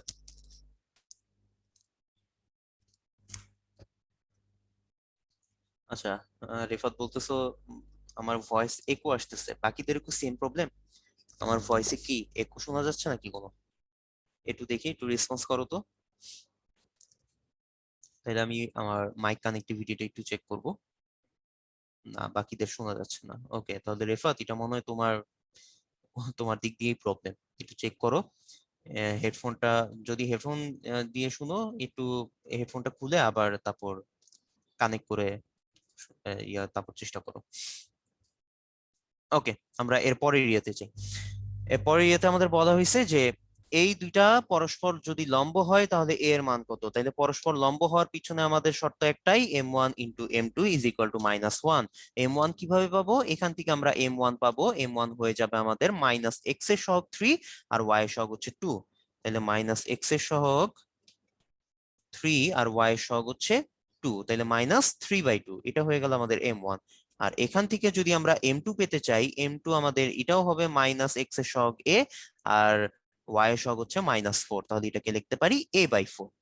ঠিক আছে, তাইলে এখন দুইটা যদি পরস্পর লম্ব হয়, a এর মান বের করো। তাইলে এখন m1 আর m2 এই দুইটা মিলে আমাদের কত হইতে হবে? -1 হইতে হবে। তাইলে এই যে m1 পেয়ে গেছি -3/2 a/4, m1 ইন্টু m2, তাইলে আমাদের -3/2 আর হচ্ছে a/4, এটা সমান সমান -1। তাহলে মাইনাস মাইনাস কাটাকাটি, মাইনাস মাইনাস কাটাকাটি গেলে এখান থেকে আমরা a ইজ ইকুয়াল টু কত পাই? a ইজ ইকুয়াল টু পাই হচ্ছে 8/3। তাহলে এটাই হচ্ছে আমাদের অ্যান্সার, 8/3, যেটা হচ্ছে আমাদের উত্তরের অপশনের খ নাম্বার অপশন। ওকে, খ নাম্বার অপশন খুবই ইজি ইজি ম্যাথ। আমরা তাড়াতাড়ি এটা করে ফেলি, তাড়াতাড়ি করে তারপর আমরা পরের আরেকটা টপিকে চলে যাব। তো দেখি এখানে আরো কিছু কোশ্চেন আছে, যে এবিসি ত্রিভুজের শীর্ষবিন্দুগুলো হচ্ছে এবিসি, এবিসি ত্রিভুজের ক্ষেত্রফল কত? খুবই ইজি জিনিস, যে আমরা এবিসি ত্রিভুজের ক্ষেত্রফলের সূত্রই তো আমরা জানি, তাই না? বাট এটা যদি এমসিকিউ তে আসে, একটা শর্টকাট আছে, তো শর্টকাটটা একটু তোমাদেরকে দেখাই দিতে চাই। ঠিক আছে, কিভাবে আমরা তাড়াতাড়ি এগুলার এটার ক্ষেত্রফলটা খুব ইজিলি বের করে ফেলতে পারবো। আচ্ছা, শর্টকাটটা হচ্ছে, একটু ভালো মতো শুনো। এ বিন্দু স্থানাঙ্ক -3, -2, বি বিন্দু স্থানাঙ্ক হচ্ছে -3, 9, সি বিন্দু স্থানাঙ্ক হচ্ছে 5, -8। এখন আমরা যে কাজটা করব, যে কোনো একটা বিন্দুকে 0, 0 বানাই দিব। মনে করো এটাকে আমি 0, 0 বানিয়ে দিচ্ছি। এখন বাদ বাকি বিন্দুগুলো করেসপন্ডিং ভাবে আমাদের কতটুকু বাড়ছে বা কমছে সেগুলো আমাদের বের করতে হবে। এখন এ বিন্দুকে যদি আমি 0, 0 বানাই দেই, তুমি চিন্তা করো, এ বিন্দুর এক্স স্থানাঙ্ক আগে ছিল -3, এখন আমি তাকে জোর করে 0 বানাই দিছি, তার মানে আমাকে কত যোগ করতে হয়েছে? +3 যোগ করতে হয়েছে। তাহলে +3 যদি করি, তাহলে আমাদের বি বিন্দু স্থানাঙ্কেও আমাদের এক্স এর ভুজটাকে +3 করে দিতে হবে। ভুজটাকে যদি +3 করে দেই, তাহলে -3 + 3, বি এর এক্স স্থানাঙ্ক হয়ে যাবে 0। আর সি এর আমাদের ভূত ছিল হচ্ছে 5, তাকেও যদি +3 করি, +3 করলে আমাদের 8 হবে। ওকে, তাহলে এইভাবে আমরা একটাকে 0, 0 বানানোর উদ্দেশ্যে বাকিগুলোকে আমরা এইভাবে চেঞ্জ করে দিলাম। ঠিক একইভাবে ওয়াইটাকেও চেঞ্জ করবো। তাহলে ওয়াইটাকে চেঞ্জ করতে পারি কিভাবে? দেখো, -2 ছিল, হয়ে গেছে 0, তার মানে কত করতে হয়েছে? +2 করতে হয়েছে। তো ঠিক একইভাবে বি এর কোটিটাকেও আমরা +2 করে দিব। 9 কে আমরা যদি +2 করি, হয়ে যাবে 11। আর এখানে যদি -8টাকে যদি +2 করি, -8টাকে +2 করলে আমাদের হয়ে যাবে -6। এখন আমরা 0 আর 0টাকে আমরা বাদ দিই, আমরা এই দুইটা নিয়ে কাজ করব। এই দুইটা এখন যদি আমরা আড়াআড়ি গুণ করি, এভাবে যদি আড়াআড়ি গুণ করি, 0 আর -6 মিলে আমাদের হয়ে যাচ্ছে 0, আর 8 আর 11 মিলে আমাদের হয়ে যাচ্ছে প্লাস, সরি, এটার 80 কত, -88 হয়ে যাচ্ছে, -88। ওকে, -88 যদি হয়, -88 যদি হয়, তার মডুলাসটা নিতে হবে এবং সামনে হাফ করে দিতে হবে।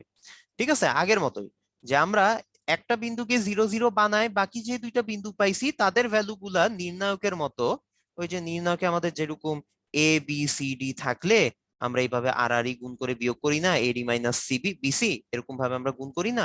ঠিক একইভাবে এই দুইটা বিন্দু স্থানাঙ্ককে আমরা একটা নির্ণায়কের সাথে তুলনা করে আমরা হচ্ছে আড়াআড়ি গুণ করব।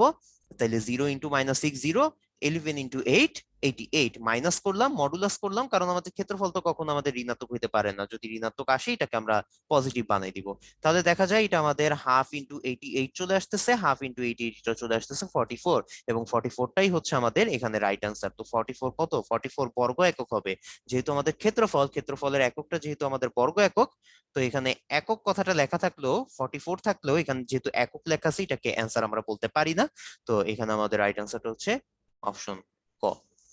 ওকে, বা তোমরা যদি কেউ এই মেথডটা যদি ফলো না করতে চাও, তোমরা নরমালি ওই যে তোমরা ত্রিভুজের ক্ষেত্রফল যেভাবে বের করতে, সেভাবেও তোমরা বের করতে পারো। ঠিক আছে, কোনো অসুবিধা হবে না। ওকে, এসি এর মধ্যবিন্দু, এসি এর মধ্যবিন্দু যদি বের করতে চাই, এ বিন্দুর ভুজ আর সি বিন্দুর ভুজের যোগ করে তারপর হচ্ছে আমাদের 2 দিয়ে ভাগ করতে হবে। তাহলে 5 - 3 হয়ে যাবে 2, ডিভাইডেড বাই 2 হয়ে গেল 1, আমাদের কোটি ভুজ হয়ে যাবে 1। আচ্ছা, ঠিক একইভাবে আমাদের কোটিদ্বয় যোগ করে আমাদের 2 দিয়ে ভাগ, তার মানে -2 -8 -10, -10 কে যদি 2 দিয়ে ভাগ করি, -5 হয়ে গেল -5। তাইলে এগুলো মুখে মুখেই করা যায়। তাইলে আমাদের অ্যান্সারটা হয়ে যাচ্ছে এখানে অপশন ক। ওকে ওকে, এরপরে ম্যাথটা দেখি। Y square is equal to 4 × x + 1, এটার যদি আমাদের সমীকরণটি পোলার আকৃতি, এই পোলার আকৃতিটা কত হবে? তাই তো, এটা আমাদের বের করতে বলা হয়েছে। তাইলে এটার পোলার আকৃতিটা কত? তাহলে এটার পোলার আকৃতিটা বের করার জন্য এখানে যে সলিউশনটা দেওয়া আছে, ঠিক আছে, এই সলিউশনটা আমরা আরেকটা ওয়েতে হয়তো এটা সলিউশন করতে পারি। দেখি তো ওইটাতে হয় কিনা। যেমন আমাদের এখানে y square is equal to 4 × x + 1 বা 4x + 4ই দিলাম, 4x + 4ই লিখলাম। এখন এখানেও একটা এক্স স্কোয়ার যোগ করলাম, এখানেও একটা এক্স স্কোয়ার যোগ করলাম। ওকে, এখানেও একটা এক্স স্কোয়ার যোগ করলাম। তাহলে x square plus y square এটাকে আমরা লিখতে পারি ডাইরেক্ট আর স্কোয়ার। ওকে, আর এখানে এক্স স্কোয়ার প্লাস 4x + 4 এটাকে আমরা কত লিখতে পারি? +4x + 4 এটাকে আমরা লিখতে পারি হচ্ছে এটাকে আমরা লিখতে পারি কত? x² + 4x + 4 এটাকে আমরা x + 2 হোল স্কয়ার লিখতে পারি। ঠিক আছে, x + 2 হোল স্কয়ার লিখতে পারি। তাহলে এটাকে যদি x + 2 হোল স্কয়ার লিখি, এখন এক্সটাকে এলিমিনেট করতে হবে। তাহলে r² আমরা লিখতে পারি, এক্সটাকে যদি আমরা বদলাইতে চাই তাহলে r cos θ + 2 হোল স্কয়ার লিখতে হবে। ঠিক আছে, আর cos θ + 2 হোল স্কয়ার লিখতে হবে। তাহলে এখন যদি স্কয়ারটাকে আমরা বাদ দিয়ে দেই, তাহলে আমাদের r cos θ + 2, তার মানে r - r cos θ, এটাকে আমরা লিখতে পারি = 2। তারপর যদি আর কমন নেই, এভাবেও আমাদের অ্যান্সারটা চলে আসে। বা আমাদের এখানে যে ইয়েটা দেওয়া আছে ওইটাও তোমরা ফলো করতে পারো। অ্যান্সার আমাদের একটাই আসবে, ওইটা হচ্ছে r ইন্টু যেটা আমাদের হচ্ছে অপশন ক নাম্বার অপশনটা। ওকে, তো এইভাবে আমরা করে ফেলতে পারি। এখন আমরা দেখি হচ্ছে এটা, এই জিনিসটা, এই জিনিসটা আমাদের ওই যে একটু আগে আমরা একটা সিকিউতে করে আসছি, এখন আমরা এমসিকিউর জন্য এটা সলভ করব। যে আমাদের একটা রম্বসের 3টা শীর্ষবিন্দু দেওয়া আছে, চতুর্থ শীর্ষবিন্দু সি এর স্থানাঙ্কটা বের করতে হবে। তো এর আগে আমরা মধ্যবিন্দু বের করে করে করতাম সিকিউর জন্য, কিন্তু এমসিকিউতে আমাদের এত সময় নাই। তো এমসিকিউতে আমরা আরেকটা সহজ ওয়েতে এটা সলভ করতে পারি। অনেকে হয়তো জানো বা অনেকে হয়তো জানো না, আমি জিনিসটা আরেকবার ব্রিফ করতেছি, একটু ভালোভাবে মনোযোগ দেওয়ার চেষ্টা করো। তাহলে আমাদের দেখো, এ বি সি, আমাদের এ বি ডি 3টা বিন্দু স্থানাঙ্ক দেওয়া আছে। ধরি ডি বিন্দু স্থানাঙ্কটা আমরা জানি না, সরি সি বিন্দু স্থানাঙ্কটা আমরা জানি না, সি বিন্দু স্থানাঙ্কটাকে আমি আপাতত কাটা দিয়ে রাখলাম। এখন আমরা দেখব যে এ থেকে ডি তে যেতে হইলে, আমাদের ভুজে কতটুকু পরিবর্তন হয় সেটা আমরা দেখব। তাহলে এখানে আমাদের ভুজ ছিল 2, এখানে আমাদের ভুজ ছিল 6। তাইলে 2 থেকে 6 তে গেলে আমাদের কত বাড়ে? +4 বাড়ে, তাই না? 4 আমাদের বাড়ে।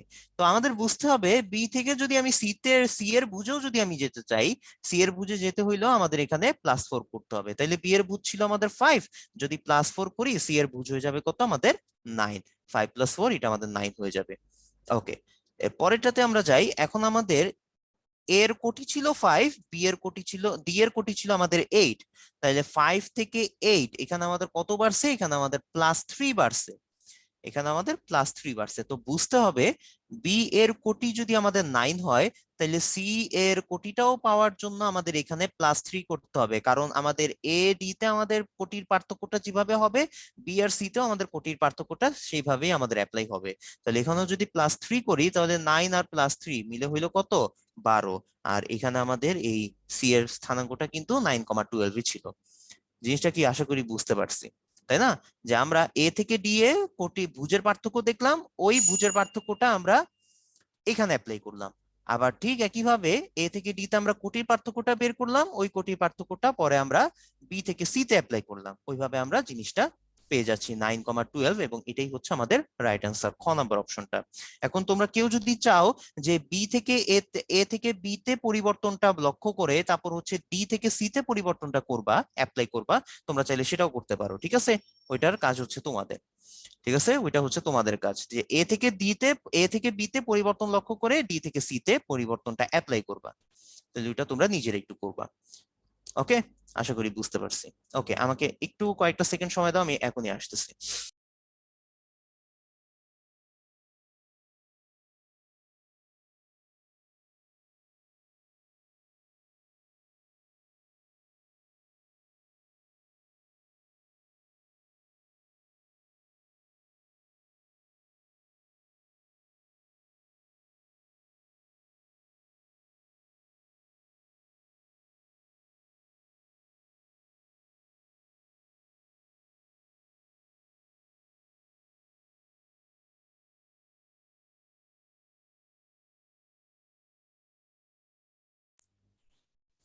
ওকে, আমরা আবার কন্টিনিউ করতে পারি।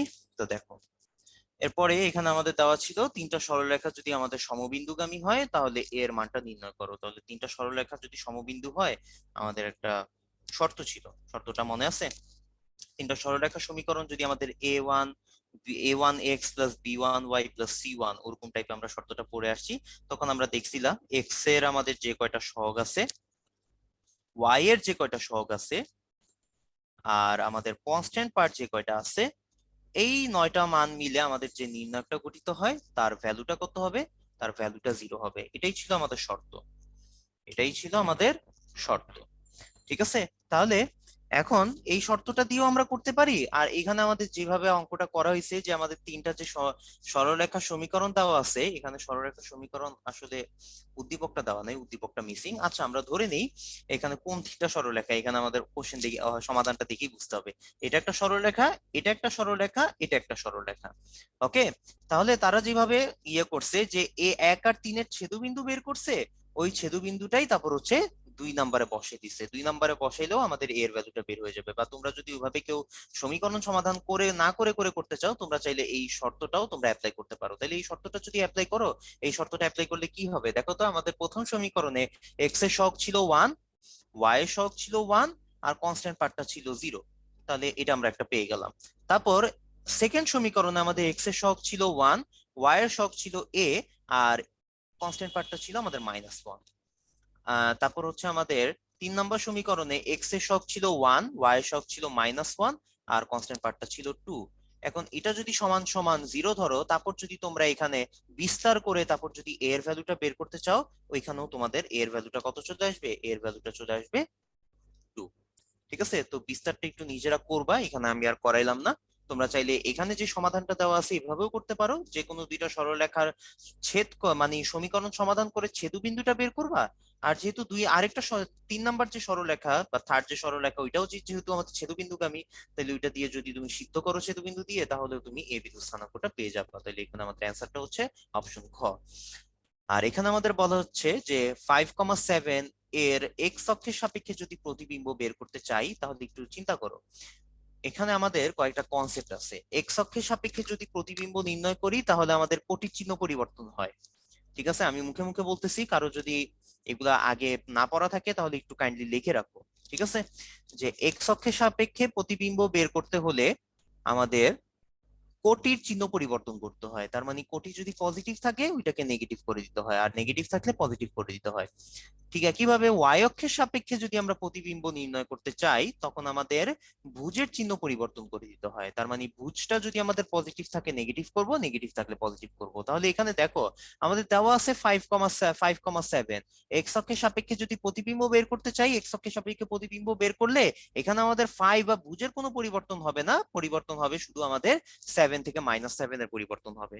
তুমি দেখো এখন 7টা যদি উপরের দিকে হয়, এক্স অক্ষের সাপেক্ষে যদি প্রতিবিম্ব বের করতে চাই, বিন্দুটা যখন নিচে নেমে যাবে তখন শুধু আমাদের কোটির চেঞ্জ হবে। শুধু কোটির সাংখ্যিক মানের কোনো চেঞ্জ হবে না, যেহেতু প্রতিবিম্ব মানই হচ্ছে আমাদের এক্স অক্ষ থেকে সমান সমান দূরত্বে অবস্থিত। উপরে যদি +7 হয়, নিচেও আমাদের 7ই থাকবে, কিন্তু তার আগে একটা মাইনাস বসে যাবে। ঠিক আছে, তখন হয়ে যাবে 5,-7। আশা করি চিত্রটা দেখে তোমরা কিছু একটা হইলেও আন্দাজ করতে পারবা। চিত্রটা দেখেও তোমরা কিছু আন্দাজ করতে পারবা। এখানে যদি এই বিন্দু হয় আর এখানে যদি এই বিন্দু হয়, একটা যদি আরেকটার প্রতিবিম্ব হয়, তাহলে এইভাবে আমরা বের করে ফেলতে পারি। এখন যদি বলি যে আমাদের -1,2 এটার এক্স অক্ষের সাপেক্ষে প্রতিবিম্ব, এক্স অক্ষের সাপেক্ষে প্রতিবিম্ব যদি বের করতে চাই, তাহলে সেটা কত হবে? সেটা আমাদের হবে, সরি এক্স অক্ষ না, ওয়াই অক্ষ। ঠিক আছে, এক্স অক্ষ তো এখানেই দেওয়া আছে। যদি বলি ওয়াই অক্ষের সাপেক্ষে যদি প্রতিবিম্ব বের করতে চাই, সেটা কত হবে? তাহলে ওয়াই অক্ষের সাপেক্ষে প্রতিবিম্ব বের করতে হইলে সেখানে আমাদের ভুজের চিহ্নটা পরিবর্তন করে দিতে হবে। -1 ছিল, এখন আমাদের 1 করতে হবে। আর আমাদের কোটির চেঞ্জ হবে না, কোটি কোটি আমাদের ওইটাই থাকবে, 1,2 হবে। ওকে, 1,2। ওকে, গুড। এই তো বুঝতে পারছো সবাই। হয়ে গেল। তো চলো, আজকে আমাদের সরলরেখার পাঠটা শেষ। আমরা একটু বিপরীত ত্রিকোণমিতিক ফাংশন এবং ত্রিকোণমিতিক সমীকরণ, এটা দিয়ে হালকা পাতলা একটু আমরা পড়াশোনা করি। তো এখানে আমাদের আলোচনার বিষয় কি, মেইনলি আমাদের গুরুত্বপূর্ণ টপিক গুলা এখানে আমাদের দেওয়াই আছে, যে বিপরীত ত্রিকোণমিতিক ফাংশন ও ত্রিকোণমিতিক সমীকরণ সমাধান করব। ত্রিকোণমিতিক সমীকরণ সমাধান করে আমরা ওই যে এক্স বা থিটার ভ্যালু আমরা বিভিন্ন ধরনের কোণ বিভিন্ন ধরনের রেঞ্জে বের করব। আর বিপরীত ত্রিকোণমিতিক রাশির মান, আমাদের ছোটখাটো যেসব ম্যাথ থাকে, যেসব সরলীকরণ থাকে, ওগুলা আমরা হচ্ছে এখানে সলভ করে থাকি। তো আমরা চলো এখানে আমরা অঙ্কটা একটু দেখে ফেলি। তো এখানে আমাদের alpha plus theta is equal to pi by 2 হলে দেখাও যে x square plus y square is equal to 1। এটা আসলে খুব ইজিলি আমরা করতে পারি, ঠিক আছে, এটা আসলে খুব ইজিলি করতে পারি। বাট যেহেতু এটা আমাদের বিপরীত ত্রিকোণমিতিক ফাংশনের সাথে রিলেটেড, এটা আমরা ওইভাবেই একটু সলভ করার চেষ্টা করব। ঠিক আছে, কিভাবে সলভ করার চেষ্টা করব দেখো। আমাদের ধরে নেই এখানে সাইন আলফা, এটা সমান সমান কত লিখতে পারি চিত্র অনুসারে, সাইন আলফা। এটা যদি আলফা হয়, আলফার রিসপেক্টে এটা হবে আমাদের এটা হবে আমাদের লম্ব, এটা হবে আমাদের অতিভুজ। তাহলে লম্ব বাই অতিভুজ sine alpha is equal to x by 1, direct আমরা এক্স লিখতে পারি। তাহলে এখান থেকে আমরা আলফা ইজ ইকুয়াল টু কত লিখতে পারি, alpha is equal to sine inverse x লিখতে পারি, তাই না, লেখা যায়। ঠিক একইভাবে এখন একটু চিন্তা করো, সাইন থিটা যদি আমি লিখতে চাই, সাইন থিটা, এখন থিটার রেসপেক্টে আমাদের লম্ব হচ্ছে এটা, অতিভুজ হচ্ছে এটা, তাহলে লম্ব বাই অতিভুজ ওয়াই বাই 1, এটা হয়ে যাবে আমাদের ওয়াই। তো থিটা এটা সমান সমান আমরা লিখতে পারি সাইন ইনভার্স ওয়াই। ঠিক আছে, তাহলে আমাদের এখন কোশ্চেন দেওয়া ছিল alpha plus theta is equal to pi by 2। তাহলে আলফার জায়গায় এখন আমরা লিখতে পারি সাইন ইনভার্স এক্স, থিটার জায়গায় আমরা লিখতে পারি সাইন ইনভার্স ওয়াই। এটা সমান সমান পাই বাই 2। এখন এখান থেকে আমাদের প্রুফ করতে হবে এই জিনিসটা। ঠিক আছে, তো এটা তোমাদের কিন্তু বইয়েরই ম্যাথ। তো দেখো বইয়েরই ম্যাথটাকে একটু ঘুরায় পেঁচায় একটু দেওয়ার চেষ্টা করছে। তো এটা যদি আমরা এখন সমাধান করতে চাই, কিভাবে সমাধান করব, এই যে এক্স সাইন ইনভার্স এক্স, আর এখানে যদি আমরা pi by 2 minus sine inverse y যদি বসাই, এখন আমরা কি করব, এখন আমরা বোথ সাইডে একটা সাইন বসাই দিব, তাই না, বোথ সাইডে একটা সাইন বসাই দিব। তাইলে এখানেও একটা সাইন বসাই দিই। এখানে যদি আমরা সাইন, ভিতরে যদি সাইন ইনভার্স এক্স থাকে, এখানে আমরা সাইন, ভিতরে আমরা pi by 2 minus sine inverse y, এটা আমরা করে দিলাম। তাহলে সাইন আর সাইন ইনভার্স নাই হয়ে এখানে থাকবে অনলি এক্স, আর এখানে sine pi by 2 minus something, প্রথম চতুর্ভাগ। আর যেহেতু পাই বাই 2 আছে, সাইনটা হয়ে যাবে কস, তাহলে এটাকে কস সাইন ইনভার্স ওয়াই লিখতে পারি। আর এটা তো আমরা জানি, তাহলে x is equal to cos, এখন ভিতরে সাইন ইনভার্সের জায়গায় যদি কস ইনভার্স লিখতে চাই, আমাদের ওয়াইটা এখানে হয়ে যাবে root over 1 minus y square. তাহলে আমাদের কস কস কাটাকাটি, কস কস কস কস ইনভার্স কাটাকাটি থাকবে, x is equal to root over 1 minus y square, বা এখান থেকে আমরা লিখতে পারি x square plus y square is equal to 1, যেটা হচ্ছে আমাদের প্রমাণিত। ওকে, তো এইভাবে আমরা খুব ইজিলি এটা করে ফেলতে পারি। ওকে, এটা সলভ করার আরো আরো অনেক ওয়ে আছে, আমি এটা বুঝতেছি তোমরা হয়তো অনেকেই কোশ্চেন করবা, কিন্তু আমি এটা এমন ভাবে সলভ করছি, যেহেতু আমাদের টপিকটা হচ্ছে বিপরীত ত্রিকোণমিতিক ফাংশন রিলেটেড, আমি ওই প্রসেসেই হচ্ছে যেভাবে অঙ্কটা সলভ করা যায় ওইটাই তোমাদেরকে দেখাই দিলাম। ঠিক আছে, এখন কোশ্চেন করতে পারো যে ভাই পরীক্ষায় যদি কিছু না বলা থাকে তাহলে আমরা কিভাবে করব, তোমরা তখন যে কোনো ওয়েতে করতে পারো। ঠিক আছে, এই ওয়েতেও করতে পারো, অথবা অন্য কোনো ত্রিকোণমিতির সাহায্যে যদি তোমরা করতে চাও তাহলে সেভাবেও তোমরা করতে পারো। ঠিক আছে, কোনো অসুবিধা নেই। আচ্ছা, এর পরের ম্যাটটা দেখি, যে আমাদের জি অফ এক্স আমাদের ট্যান ইনভার্স এক্স দেওয়া, তাহলে জি অফ হাফ, এটা আমাদের লেফট হ্যান্ড সাইডে যদি আমাদের জি অফ হাফ দেওয়া থাকে, তাহলে এটা হবে আমাদের ট্যান ইনভার্স হাফ। আর জি অফ 1/3 এটা হয়ে যাবে আমাদের ট্যান ইনভার্স 1/3। তাহলে এটাকে যদি আমরা এখন ফর্মুলা অ্যাপ্লাই করি, তাহলে tan inverse x plus tan inverse y, tan inverse x plus y half plus 1/3 divided by 1 minus half into 1/3। তাহলে এটা আমাদের হয়ে যাচ্ছে কত দেখি, উপরে আমাদের হবে হচ্ছে 6 আর 5, নিচে হয়ে যাবে আমাদের কত, 1 মাইনাস 1/6 হয়ে যাবে 5/6 হবে, 5/6 হবে। তাহলে আমাদের আলটিমেটলি চলে আসতেছে tan ইনভার্স 1, যেটার মুখ্য মান হচ্ছে আমাদের পাই/4। ওকে, এবং এই পাই/4টাই হচ্ছে আমাদের রাইট হ্যান্ড সাইড। বাস, আমাদের প্রমাণিত হয়ে গেল। 2 মার্কের কোশ্চেন, এনাফ আমাদের এতটুকু করা। পরেরটাতে দেখি, এটা আমাদের একটু লেন্দি কোশ্চেন হবে, বাট এটা তোমরা যদি বইয়ের অঙ্কগুলো ভালোভাবে করে থাকো, বইয়ের একটা অঙ্কের সাথে এটা পরিচয় পাবা বা মিল পাবা। প্রমাণ করো যে 2g এই এত is equal to cos inverse b plus a f theta, f of theta divided by a plus b f of theta। আচ্ছা, তো প্রথমে আমরা লেফট হ্যান্ড সাইড নিয়ে একটু কাজ করি। লেফট হ্যান্ড সাইড নিয়ে একটু কাজ করি। লেফট হ্যান্ড সাইডে আমাদের কি বলা হয়েছে? লেফট হ্যান্ড সাইডে আমাদের বলা হয়েছে 2g। এখন g অফ x হচ্ছে tan ইনভার্স x, তার মানে 2 tan ইনভার্স কত হবে? 2 tan inverse root over a minus b a plus b tan theta by 2। ঠিক আছে, এটা আমাদের দেওয়া আছে। তাহলে এখন এটা থেকে আমাদের কিছু একটা অঙ্ক করে আমাদের রাইট হ্যান্ড সাইডটা একটু আগে আমরা আগে একটু লিখে রাখি। রাইট হ্যান্ড সাইডটা এখানে কত হয়? রাইট হ্যান্ড সাইডটা এখানে আমাদের কত হয়? b plus a f theta. f কত? f হচ্ছে আমাদের cos, তার মানে cos থিটা হবে b plus a cos theta a plus b cos theta.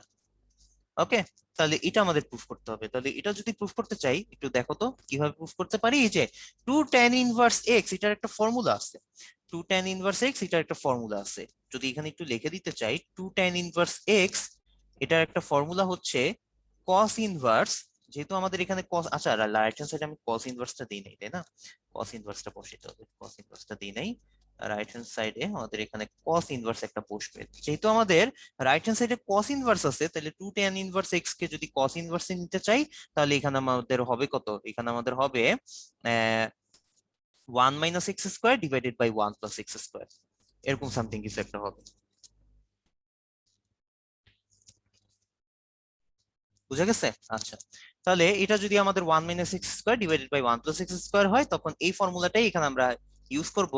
খুবই লেন্দি একটা ম্যাথ হবে, বাট আশা করি এই অঙ্কটা কারো যদি প্র্যাকটিসের উপর থাকে, এই ম্যাথটা অপরিচিত লাগবে না তোমাদের কাছে। তাহলে এখানে আমরা প্রথমে যে কাজটা করব, এখানে আমরা প্রথমে এটাকে রুট ওভারে যদি ভাঙাই, a minus b a plus b root over করে দিলাম। আর tan ইনভার্সটাকে আমরা সাইন থিটা বাই 2 আর cos থিটা বাই 2 তেও ভাঙাই ফেললাম। তারপর যদি আমরা এই ফর্মুলাটা অ্যাপ্লাই করি, cos ইনভার্স করলে আমাদের এখানে 1 প্লাস, একটু জায়গা করে লিখি, এখানে আমাদের 1 প্লাস এত স্কয়ার, সরি 1 মাইনাস হবে, 1 মাইনাস এই পুরাটার স্কয়ার, তাহলে পুরাটার স্কয়ার কত হবে? a minus b a plus b, এখানে হবে sine square theta by 2 divided by cos square theta by 2। আর নিচে হবে 1 প্লাস রুট ওভার কাটাকাটি স্কয়ার যদি করে দিই, রুট ওভার কাটাকাটি যে a minus b a plus b, এখানে হবে sine square theta by 2 by cos square theta by 2। Okay, তারপর হচ্ছে আমরা কি করব? তারপর হচ্ছে এই টাইপের ম্যাথ, এখন একটু তোমাদের কাছে একটু ফিডব্যাক জানতে চাই। এই টাইপের ম্যাথটা কি তোমরা বইয়ে সলভ করে আসছো না? বা বই যদি অঙ্কগুলো করে থাকো, নিশ্চয়ই করছো এগুলা, তাই না? তো এগুলা একটা অঙ্কের সাথে কি মিল খুঁজে পাচ্ছো? এটা কিন্তু বইয়েরই একটা ম্যাথ। দেখি তোমাদের কাছ থেকে একটু ফিডব্যাক জানতে চাই, তাই না? বইয়েরই একটা ম্যাথ। তারপর কি করতাম? তারপর এখানে আমরা উপরে নিচে সরল করতাম, তাই না? উপরে নিচে সরল করতাম। আচ্ছা, আমি তাও একটু আরেকটু হিন্ট দিয়ে দেই। উপরে নিচে সরল করতাম কস ইনভার্স, এখানে আমাদের উপরে যদি সরল করতাম, তাহলে আমাদের a plus b cos square theta by 2 এটা সামথিং কিছু থাকতো, আর উপরে আমাদের লেখা থাকতো, উপরে আমাদের লিখে রাখতে হইতো a plus B into cos square theta by 2, আবার হচ্ছে minus a minus B into sine square theta by 2, এটা লিখে রাখতে হইতো। ওকে, আর নিচে কত? নিচে আমাদের লেখা রাখতে হইতো, আবারও নিচে আমাদের যদি সরল করি, a প্লাস বি আমাদের কস স্কোয়ার থিটা বাই 2 থাকতো, আর উপরে যদি করি তাহলে a plus b cos square theta by 2 plus a minus B sine square theta by 2। তাহলে দেখা যায় আলটিমেটলি আমাদের এইটা আর এটা কাটাকাটি চলে যায়। কাটাকাটি চলে গেলে তাইলে আমাদের cos ইনভার্স এখন আমাদের ভিতরে থাকতেছে কি? আমাদের থাকতেছে এখানে a প্লাস বি, নিচে আমাদের থাকবে a plus B into cos square theta by 2 plus a minus B into sine square theta by 2। তাহলে এটাকে আমরা একেবারে একটু গুণ করে দিই। তাহলে এটাকে যদি গুণ করি, a cos square theta by 2 plus b cos square theta by 2, এখানে থাকবে a স্কোয়ার, লিখতেছি a sine square theta by 2, তারপর হচ্ছে minus B sine square theta by 2, এটা হবে। এখানে হবে a cos square theta by 2 plus B cos square theta by 2, এখানে minus a sine square theta by 2, আর এখানে হবে মাইনাসে মাইনাসে plus B sine square theta by 2, এটা হবে। এখন আমরা কি কাজ করতাম মনে আছে? এখন আমরা যে কাজটা করতাম সেটা হচ্ছে এই উপরের এ আর এটা একত্রে নিয়ে, এ কমন নিয়ে একটা জিনিস লিখতাম, নিচেও আমরা এ আর এ এটা যে এই দুইটা একত্রে নিয়ে এ কমন নিয়ে আরেকটা জিনিস লিখতাম। তারপর আবার এখানে আমাদের বি আছে, তো বি যুক্ত জিনিসপাতি আর বি যুক্ত জিনিসপাতি কমন নিয়ে আমরা একটা কিছু লিখতে পারতাম, নিচেও এখানে বি যুক্ত জিনিসপাতি আর এখানে বি যুক্ত আমাদের যে জিনিসটা আছে এই দুইটা থেকে বি কমন নিয়ে আরেকটা জিনিস লিখতে পারতাম। বি কমন নিয়ে তারপর যে কমন নেওয়ার পর যে জিনিসগুলো থাকতো ওগুলাতে যদি ফর্মুলা অ্যাপ্লাই করতাম, একটাতে চলে আসতো cos square theta plus sine cos square theta by 2 plus sine square theta by 2, যেটা আমাদের এখানে একটা 1 হিসেবে চলে আসতো, এই যে 1 হিসেবে। আর আমাদের কস square theta minus sine square theta যদি থাকতো, এটা আমাদের কস 2 থিটার ফর্মুলা, বা ওইখানে আমাদের কস থিটা বসে যাবে, ফাইনালি আমাদের হয়ে যাবে কস থিটা। তো বাদ বাকি যেই দুই তিনটা লাইন ওইটা নিশ্চয়ই তোমরা নিজেরা করতে পারবা, তাই না? বাদ বাকি যে দুই তিনটা লাইন ওইটা নিশ্চয়ই তোমরা নিজেরা করতে পারো, আমি কিন্তু হিন্ট দিয়ে দিছি। কারো যদি এটা প্র্যাকটিস নাও থাকে, এই পর্যন্ত যদি ভালো মতো একটু মনোযোগ দাও, এর পরের লাইনগুলা আমার কথাবার্তা বা আমার ইনস্ট্রাকশনটা ভালো মতো ফলো করলেই তোমরা নিজেরাই করতে পারবা। ওকে, তাহলে এটা যদি করো তাহলে আলটিমেটলি এই জিনিসটা রাইট হ্যান্ড সাইডের সাথে মিলে যাবে। ওকে, তাহলে আমাকে একটু ফিডব্যাক দাও এটা দিয়ে, এটা সবাই বুঝতে পারছো কিনা।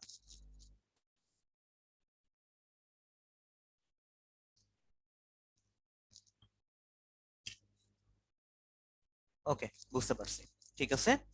ওকে, ফাইন, তাহলে চলো আমরা এর পরের ম্যাথটা একটু দেখি। এখানে আমাদের কি বলা হয়েছে, √3f(x) plus f π/2 minus X, এটা ইজ ইকুয়াল টু 1 হইলে আমাদের -π/2 থেকে সরি -2π থেকে +2π পর্যন্ত আমাদের এক্স এর ভ্যালু গুলা বের করতে হবে। আচ্ছা, তাহলে আমাদের সমীকরণ সমাধান, যেহেতু আমরা প্রথমে সমীকরণটা লিখি। সমীকরণটা আমাদের কি, √3f(x) মানে হচ্ছে আমাদের cos x। আচ্ছা, লিখলাম cos x। আবার f in f of π/2 minus X, তার মানে এখানে হবে cos π/2 মাইনাস এক্স। এটা যদি সমান সমান 1 হয়, তাহলে এখানে √3 cos x, আর এখানে আমরা এটাকে যদি চতুর্ভাগের হিসাব নিকাশ করি তাহলে এখানে আমাদের sin x চলে আসবে, এখানে আমাদের sin x চলে আসবে ইজ ইকুয়াল টু 1। ওকে, আচ্ছা, তাহলে এখন এখান থেকে যদি x এর ভ্যালু বের করতে চাই, কিভাবে বের করব? এই সমীকরণটাকে সমাধান করব। তাহলে সমীকরণটাকে সমাধান করার জন্য এখানে আমরা কি করতে পারি, সমীকরণকে সমাধান করার জন্য এখানে আমরা যে কাজটা করতে পারি সেটা হচ্ছে এখানে একটা জিনিস করতে পারি, যে আমরা এখানে একটা 3/2 আনবো, এখানে একটা হাফ আনবো, আর এখানেও একটা হাফ গুণ করবো, তার মানে আলটিমেটলি ওই যে হাফই থাকবে আমাদের এখানে। ঠিক আছে, তাহলে 3/2, এখন কস কত ডিগ্রি আমরা 3/2 লিখতে পারি, কস 30 ডিগ্রি লিখতে পারি। 30 ডিগ্রি মানে হচ্ছে π/6। ঠিক আছে, তাহলে এখানে আমরা লিখে রাখলাম কস π/6 আর ইন্টু কস এক্স।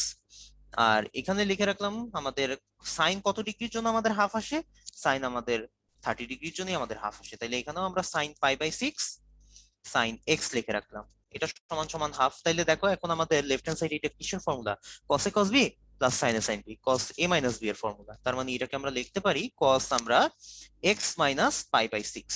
ওকে, এটা লিখতে পারি। তোমরা অনেকে বলতে পারো যে ভাই π/6 মাইনাস এক্স তো লিখতে পারতাম, হ্যাঁ লিখতে পারতাম, কোনো অসুবিধা নেই। ঠিক আছে, আমরা এক্সটাকে আগে রাখছি কারণ এক্স এর ভ্যালুটা যেহেতু বের করতে হবে, এক্সটাকে আগে রাখলে আমাদের জন্য সুবিধা।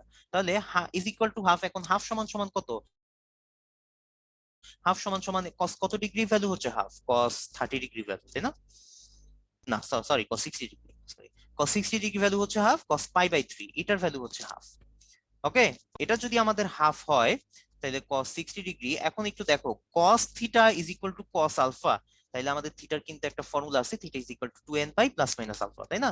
তাহলে এখান থেকে আমরা এখন কি লিখতে পারি, তাহলে এখান থেকে আমরা লিখতে পারি থিটার জায়গায় আমাদের এক্স মাইনাস π/6 এটা সমান সমান 2nπ প্লাস মাইনাস আলফার জায়গায় আমাদের আছে π/3। তাহলে এটা যদি π/3 হয়, তাইলে সুতরাং আমরা এক্স এর ভ্যালু কত লিখতে পারি, ওই π/6টাকে আমরা ওই পাশে পাঠাই দিই, তাহলে 2nπ প্লাস মাইনাস π/3 সাথে আমাদের যোগ করতে হবে π/6, তাহলে এটাই হচ্ছে আমাদের অ্যান্সার। কিন্তু আমাদের তো এখন এখানে ভ্যালু বের করতে হবে, তাই না? এক্স এর ভ্যালু কত থেকে কত রেঞ্জের মধ্যে, -2π থেকে +2π রেঞ্জের মধ্যে। তো এটা আমরা কিভাবে করতাম মনে আছে, ওই যে একটা বক্স করতাম, বক্স করে করে তারপর আমরা চেক করতাম যে এন এর ভ্যালু এন এর বিভিন্ন ভ্যালু বসানোর জন্য আমাদের এক্স এর কি কি ভ্যালু আসতেছে, তাই না? সেটা একটা বক্স করতাম। তাহলে একটা বক্সের দুই তিনটা মান আমি একটু বের করে দিই, বাকিগুলো তোমরা একটু বের করবা। এন এর ভ্যালু আমরা বের করব, এক্স এর ভ্যালু বের করব, এক্স এর ভ্যালু, তারপর বাদ বাকি আমরা লিখবো হচ্ছে মন্তব্য। তাহলে এন এর ভ্যালু যেহেতু আমাদের -2π আছে, এন এর ভ্যালু প্রথমে আমরা 1 বসাই, প্রথমে আমরা 1 বসাই কাজ করি এন এর ভ্যালুতে। তাহলে প্রথমে যদি 1 বসাই, ওয়ান বসালে, আচ্ছা ওয়ান না বসাই জিরো বসাই, জিরো দিয়ে আমরা স্টার্ট করি, নর্মালি জিরো দিয়ে স্টার্ট করবো, তারপর হচ্ছে one minus one, two minus two, এইভাবে আমরা আগাইতে থাকবো। তাহলে জিরো যদি বসাই, দেখো তো ভাই এখানে আমাদের এক্স এর ভ্যালু যে 2n pi plus minus pi by three আর যে পাই বাই সিক্স আছে, জিরো বসাইলে এটা নাই হয়ে যায়, তাহলে plus minus pi by three, তাহলে প্লাস নিয়ে যদি কাজ করি পাই বাই সিক্স আর পাই বাই থ্রি, এই দুইটা মিলে আমাদের কত হয়ে যাবে, পাই বাই সিক্স আর পাই বাই থ্রি, এই দুইটা মিলে আমাদের হয়ে যাবে পাই বাই টু। তাহলে পাই বাই টু আমাদের অ্যান্সার হবে। আর pi by six minus pi by three, ঠিক আছে, পাই বাই সিক্স মাইনাস যদি পাই বাই থ্রি হয়, pi by six minus pi by three, তার মানে এখানে 30 ডিগ্রি, এখানে 60 ডিগ্রি, তার মানে minus 30 degree, minus pi by three হবে, মাইনাস পাই বাই থ্রি। এটা একটা সমাধান, ঠিক আছে, এটা একটা সমাধান। তাহলে pi by two minus pi by two comma হচ্ছে মাইনাস পাই বাই থ্রি, এটা কি আমাদের রেঞ্জের মধ্যে আছে না? রেঞ্জের মধ্যে আছে, তার মানে সমাধান বিদ্যমান। ঠিক আছে, সমাধান আছে, লিখে দিলাম সমাধান আছে। ঠিক একইভাবে এখন আমরা কি নিয়ে কাজ করব, এখন আমরা এখানে ওয়ান নিয়ে কাজ করব। যদি ওয়ান বসাই তাহলে এখানে টু পাই হবে, two pi plus minus pi by three, তারপর হচ্ছে প্লাস পাই বাই সিক্স। এটা যদি করি তাহলে এখান থেকে আমরা হয়তো দুইটা সমাধান পাবো। ঠিক আছে, আমি আর এখানে লিখলাম না, এটা হয়তো দুইটা সমাধান পাবো। তারপর তোমরা কি করবা, তারপর হচ্ছে তোমরা আবার মাইনাস ওয়ান বসাবা, মাইনাস ওয়ান এর জন্য আবার কয়েকটা সমাধান বের করবা, আবার এখানে টু বসাবা, টু এর জন্য কয়েকটা সমাধান বের করবা, মাইনাস টু বসাবা, মাইনাস টু এর জন্য কয়েকটা সমাধান বের করবা। আশা করি এতটুকু পর্যন্ত করলেই তোমাদের এই রেঞ্জের মধ্যে মোটামুটি সব যত যত যা কিছু উত্তর আছে ওগুলা পেয়ে যাওয়া সম্ভব। তাও যদি মনে করো যে না আসে, তাহলে তোমরা কি করবা, এরপরে থ্রি করবা, মাইনাস থ্রি দিয়ে কাজ করবা। কিন্তু যদি দেখো যে আমাদের টু পর্যন্তই হচ্ছে আমাদের যাচ্ছে, এরপর আর যাচ্ছে না, এরপর আর লেখার দরকার নেই, ঠিক আছে, তো এতটুকু পর্যন্তই আমাদের অ্যান্সার। তো এখানে আমাদের যে কয়টা অ্যান্সার থাকবে ওগুলাকেই পরে আমরা নির্ণয় সমাধান হিসেবে লিখে দিব। কাহিনী কি বুঝছি, এটার আমি এত ডিটেলস আমি আর করাই দিলাম না, এখানে আমাদের মানগুলো বের করতে বেশ টাইমই লাগবে, এই কারণে আমি আর ওই ক্যালকুলেশনে যাচ্ছি না। কিন্তু নিশ্চিত এগুলো তোমরা করে আসছো, আমি প্রসেসটাও দেখাই দিলাম বা মনে করাই দিলাম। এখন আমাকে ফিডব্যাক দাও যে এটা তোমরা বাকি কাজটুকু করে ফেলতে পারবা কিনা, বাকি কাজটুকু করে ফেলতে পারবা কিনা একটু আমাকে জানো। হ্যাঁ পারবা, এগুলা সহজ সহজ আমাদের ক্যালকুলেশনের জিনিস, আমি এখানে সময় নষ্ট করিনি, তোমরা করে ফেলবে অবশ্যই, ঠিক আছে ইনশাল্লাহ। ওকে, তাহলে এরপরে দেখি, এরপরে আমাদের দেওয়া আছে আলফা আর বিটা যদি দুইটি আমাদের বাস্তবিক সংখ্যা হয়, যেখানে আলফা হচ্ছে আমাদের এক্স বাই এ আর বিটা হচ্ছে আমাদের এক্স বাই বি, তাহলে আমাদের এখন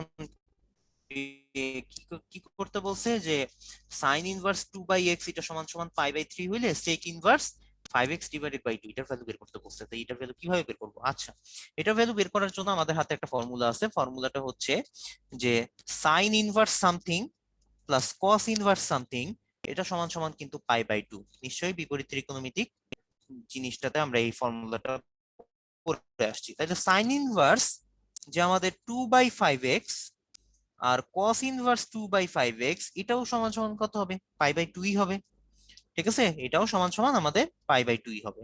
তাহলে এখন সাইন ইনভার্স 2/5x এটা আমাদের পাই বাই থ্রি দেওয়া, তাহলে এটা যদি পাই বাই থ্রি হয়, প্লাস যদি কস ইনভার্স 2/5x যদি বের করা লাগে, তাহলে এটা আমরা খুব ইজিলি বের করতে পারবো। তাহলে কস ইনভার্স 2/5x এটা আমাদের pi by two minus pi by three, কত হয়ে যাচ্ছে? Pi by two minus pi by three, 90 degree minus 60 degree হয়ে যাচ্ছে 30 ডিগ্রি, যেটা হয়ে যাবে পাই বাই সিক্স।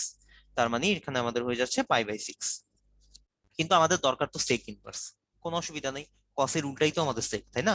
কসকে যদি আমি উল্টাই দিই, কসকে উল্টাই দিলে এখানে আমাদের সেক ইনভার্স 5x ডিভাইডেড বাই 2 হয়ে যাবে। দেখো আমাদের 5x ডিভাইডেড বাই 2 ই দরকার, তাহলে এটাকেও আমরা সমান সমান কত লিখতে পারি? Pi by six. Right hand side উল্টাবে না, রাইট হ্যান্ড সাইড উল্টাবে না, কারণ এখানে আমরা শুধু কস ইনভার্স ফর্মুলা হিসেবে কস ইনভার্সটাকে আমরা সেক ইনভার্সে রূপান্তর করে ফেলছি, কিন্তু রাইট হ্যান্ড সাইডে তো আমাদের কিছু পরিবর্তন করতে হবে না, ফর্মুলা অনুসারে আমাদের জিনিসটা উল্টাই গেছে। ঠিক আছে, এরকম না যে আমাদের সমীকরণে এখানে ব্যস্তকরণ টাইপ কিছু করছি, ফর্মুলা অ্যাপ্লাই করছি, শুধু লেফট হ্যান্ড সাইডে আমাদের হচ্ছে জিনিসটা উল্টাই গেছে, ভিতরের জিনিসটা রাইট হ্যান্ড সাইডে আমাদের ঠিকঠাক থাকবে। ওকে, তো এটাই হচ্ছে আমাদের অ্যান্সার, এটা হয়ে যাবে পাই বাই সিক্স। ওকে, 2 নম্বরের কোশ্চেন, খুবই ছোটখাটো সুন্দর একটা কোশ্চেন, আশা করি সবাই বুঝতে পারছি। পরেরটা একটু দেখি, যে উদ্দীপকে a ইজ ইকুয়াল টু 2 আর b ইজ ইকুয়াল টু 3 হইলে তবে সমাধান করো যে sec inverse alpha minus sec inverse beta is equal to sec inverse 3 minus sec inverse 2। এটা হইলে আমাদের x এর ভ্যালু কত? সমাধান করো বলতে এখানে এক্স এর ভ্যালু বের করতে বলা হয়েছে। আচ্ছা, আমি সমীকরণটা একটু দেখি। সেক ইনভার্স আলফার জায়গায় আমরা লিখতে পারি এক্স বাই এ। তাহলে এক্স বাই এ, বাট এখানে বলা হয়েছে এর ভ্যালু 2, তার মানে এক্স বাই এ না লিখে আমরা ডাইরেক্ট লিখতে পারি এক্স বাই 2। লিখলাম X by 2 minus sec inverse বিটার জায়গায় আমরা লিখতে পারি এক্স বাই বি, তাই না? এক্স বাই বি, বি এর জায়গায় আমরা 3 বসাইলে এক্স বাই 3 হবে।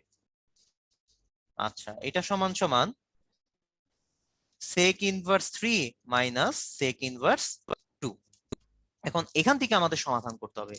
তো সেক ইনভার্স নিয়ে আমাদের কোনো কাজ নাই, সেক ইনভার্স নিয়ে আমরা কোনো ফর্মুলাও পড়ি নাই, তাই না? তাহলে আমরা কিসের ফর্মুলা জানি? কস ইনভার্সের ফর্মুলা জানি। সেক ইনভার্সকে আমরা কস ইনভার্সে রূপান্তর করে দিই। তাহলে সেক ইনভার্সকে কস ইনভার্সে করলে এক্স বাই 2 হয়ে যাবে 2 বাই এক্স, এখানে 3 বাই এক্স, এখানে হয়ে যাবে 1 বাই 3, আর এখানে হয়ে যাবে 1 বাই 2। ওকে, সবকিছুকে কস ইনভার্সে দিলে ভিতরের জিনিসপাতিগুলা উল্টাই গেল। তাহলে এখন আমরা কি করব? আমরা যেহেতু মাইনাস আছে, আমরা জিনিসগুলোকে পজিটিভ বানায় দেওয়ার চেষ্টা করি। তাহলে কস ইনভার্স 2 বাই এক্স এর সাথে এইখানে এই কস ইনভার্স যে আমাদের এই 2 বাই এক্স এর সাথে এখানে যে হাফটা আছে এটাকে আমরা যোগ আকারে লিখে রাখি cos inverse half.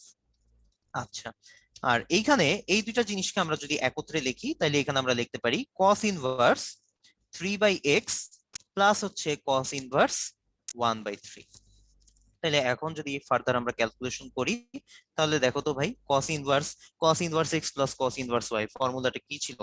cos inverse xy minus root over 1 minus x square into root over 1 minus y square. তাহলে এখানেও আমরা অ্যাপ্লাই করি 2 by x into half minus root over 1 minus 2 by x whole square, 1 minus 2 by x whole square হবে 4 by x square into আবার root over 1 minus 1 by 2 whole square, তার মানে 1 by 4। ঠিক আছে, এটা বসাই দিলাম। এখানেও যদি বসাই cos ইনভার্স থাকবে হচ্ছে 3 by x into 1 by 3 minus root over 1 minus 9 by x square into root over 1 minus 1 by 3 whole square, মানে 1 বাই 9। ওকে, এটা বসে গেল। এখন বোথ সাইড থেকে আমরা cos ইনভার্সটাকে বাদ দিয়ে দিতে পারি। cos ইনভার্স বাদ দিলে দেখো ভিতরে আমাদের এখানে 2 2 কাটাকাটি চলে যায়, এখানে 3 3 কাটাকাটি চলে যায়। আলটিমেটলি আমাদের থাকে কি? এখানে একটু ছোটখাটো করে লিখি, আলটিমেটলি আমাদের থাকে হচ্ছে এখানে 1 বাই x মাইনাস, এখন আমাদের এখানে কি করব দেখি, সরল করি। এখানে সরল করলে কি আমাদের এখানে কোনো কাজ হয়? হবে, কাজ হবে। আচ্ছা দেখি, সরল যদি করি তাহলে এখানে নিচে আমাদের এক্স স্কোয়ার থাকতেছে আর উপরে এক্স স্কোয়ার মাইনাস 4 থাকতেছে। আবার এখানে আমাদের 1 থেকে 1 বাই 4 বিয়োগ করলে 3 বাই 4 হবে। আর রাইট হ্যান্ড সাইডে আমাদের 1 বাই এক্স মাইনাস, এখন যদি রুট ওভার এখানে যদি ইয়ে করি তাহলে x square minus 9 divided by X square, সাথে আমাদের থাকবে হচ্ছে 8 বাই 9। ঠিক আছে, 1 মাইনাস 1 বাই 9 হয়ে যাবে 8 বাই 9। এখন আবার একটু খেয়াল করে দেখো, 1 বাই এক্স কাটাকাটি, এখানে মাইনাসটাও আমরা কাটাকাটি করে দিতে পারি। আলটিমেটলি আমরা এখন লিখতে পারি এটা সমান সমান এইটা, তাই না? তো এখন দেখো এই জিনিসটাকে যদি আমরা রুট ওভার যেহেতু আছে, এই জিনিসটাকে একেবারে ডাইরেক্টলি আমরা বর্গই করে দিই। বর্গ করে দিলে তাহলে আমাদের ব্যাপারটা আরো সহজ হয়ে যাবে।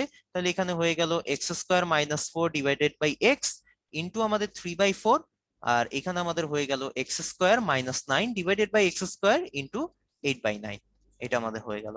এখন দেখো এই এক্স স্কোয়ার কাটাকাটি করে দিতে পারি। আর কি কোনো কিছু কাটাকাটি যায় না? আর কোনো কিছু কাটাকাটি যাচ্ছে না। এখন আমরা ডাইরেক্টলি আর গুণন করে দিই। তাহলে ডাইরেক্টলি আর গুণন করলে এখানে দেখো 3 into x square divided minus 4, আর এখানে 9, তার মানে 27 আমাদের গুণ করতে হবে, হয়ে যাবে 27 27 এক্স স্কোয়ার। আর 27 কে যদি আমরা 4 দিয়ে গুণ করি তাহলে আমাদের 108 হবে, মাইনাস 108 এরকম সামথিং কিছু একটা চলে আসবে। ঠিক একইভাবে এইটার সাথে যদি আমরা আবার 4 গুণ করি, 4 8 32, 32 এক্স স্কয়ার হবে। আর এখানে 32 কে যদি আমরা 9 দিয়ে গুণ করি, 32 কে 9 দিয়ে গুণ করলে কত হয়? 32 কে 9 দিয়ে গুণ করলে 8 8, আর এখানে 288, হ্যাঁ 288 হবে। তাইলে এখন যদি, আচ্ছা 32 এক্স স্কয়ার, এখানে এক্স স্কয়ারটা লিখে নিই। ওকে ওকে, একজন মনে হয় এই ভুলটার কথাই বলছো, তাই না? হ্যাঁ, এক্স স্কয়ার হবে। ওকে, তাহলে এখন আমরা দেখো, তাহলে এখন আমরা 27 কে যদি ওই পাশে পাঠাই তাহলে 32 মাইনাস 27 হয়ে যাবে 5 এক্স স্কয়ার। আর যদি এখানে আমরা 288 কে এই সাইডে পাঠাই তাহলে 288 মাইনাস 108 হয়ে যাবে আমাদের 180। যদি আমরা এখানে 5 দিয়ে ডিভাইড করি, সরি 5 দিয়ে যদি ডিভাইড করি, এখানে হয়ে যাবে 36, এখানে হয়ে যাবে x square, sorry x square হবে। তাহলে এক্স ইজ ইকুয়াল টু কত পেয়ে যাচ্ছি? এক্স ইজ ইকুয়াল টু আমরা পেয়ে যাচ্ছি +-6, এবং এটাই হচ্ছে আমাদের অ্যান্সার। ওকে, আশা করি বুঝতে পারছি। এইভাবে আমরা সমাধানটা করে ফেলতে পারি। প্রথম দিকে একটু ক্রিটিক্যাল মনে হইলেও তোমরা যদি ধৈর্য অনুসারে আস্তে ধীরে অঙ্কটা করতে থাকো, নিশ্চয়ই সমাধানটা খুঁজে বের করতে পারবা। ওকে, তো চলো এরপরে আমরা এখানে এমসিকিউ টাইপ কিছু কোশ্চেন আমরা দেখে ফেলি। যে tan এর ভিতরে tan ইনভার্স 1/3 আর tan ইনভার্স 1/2, এটা একটু আগে আমরা করে আসছিলাম। কোথায়? এই যে এখানে করে আসছিলাম, tan inverse of tan inverse 1/3 কত আসছিল? tan ইনভার্স 1 আসছিল, তাই না?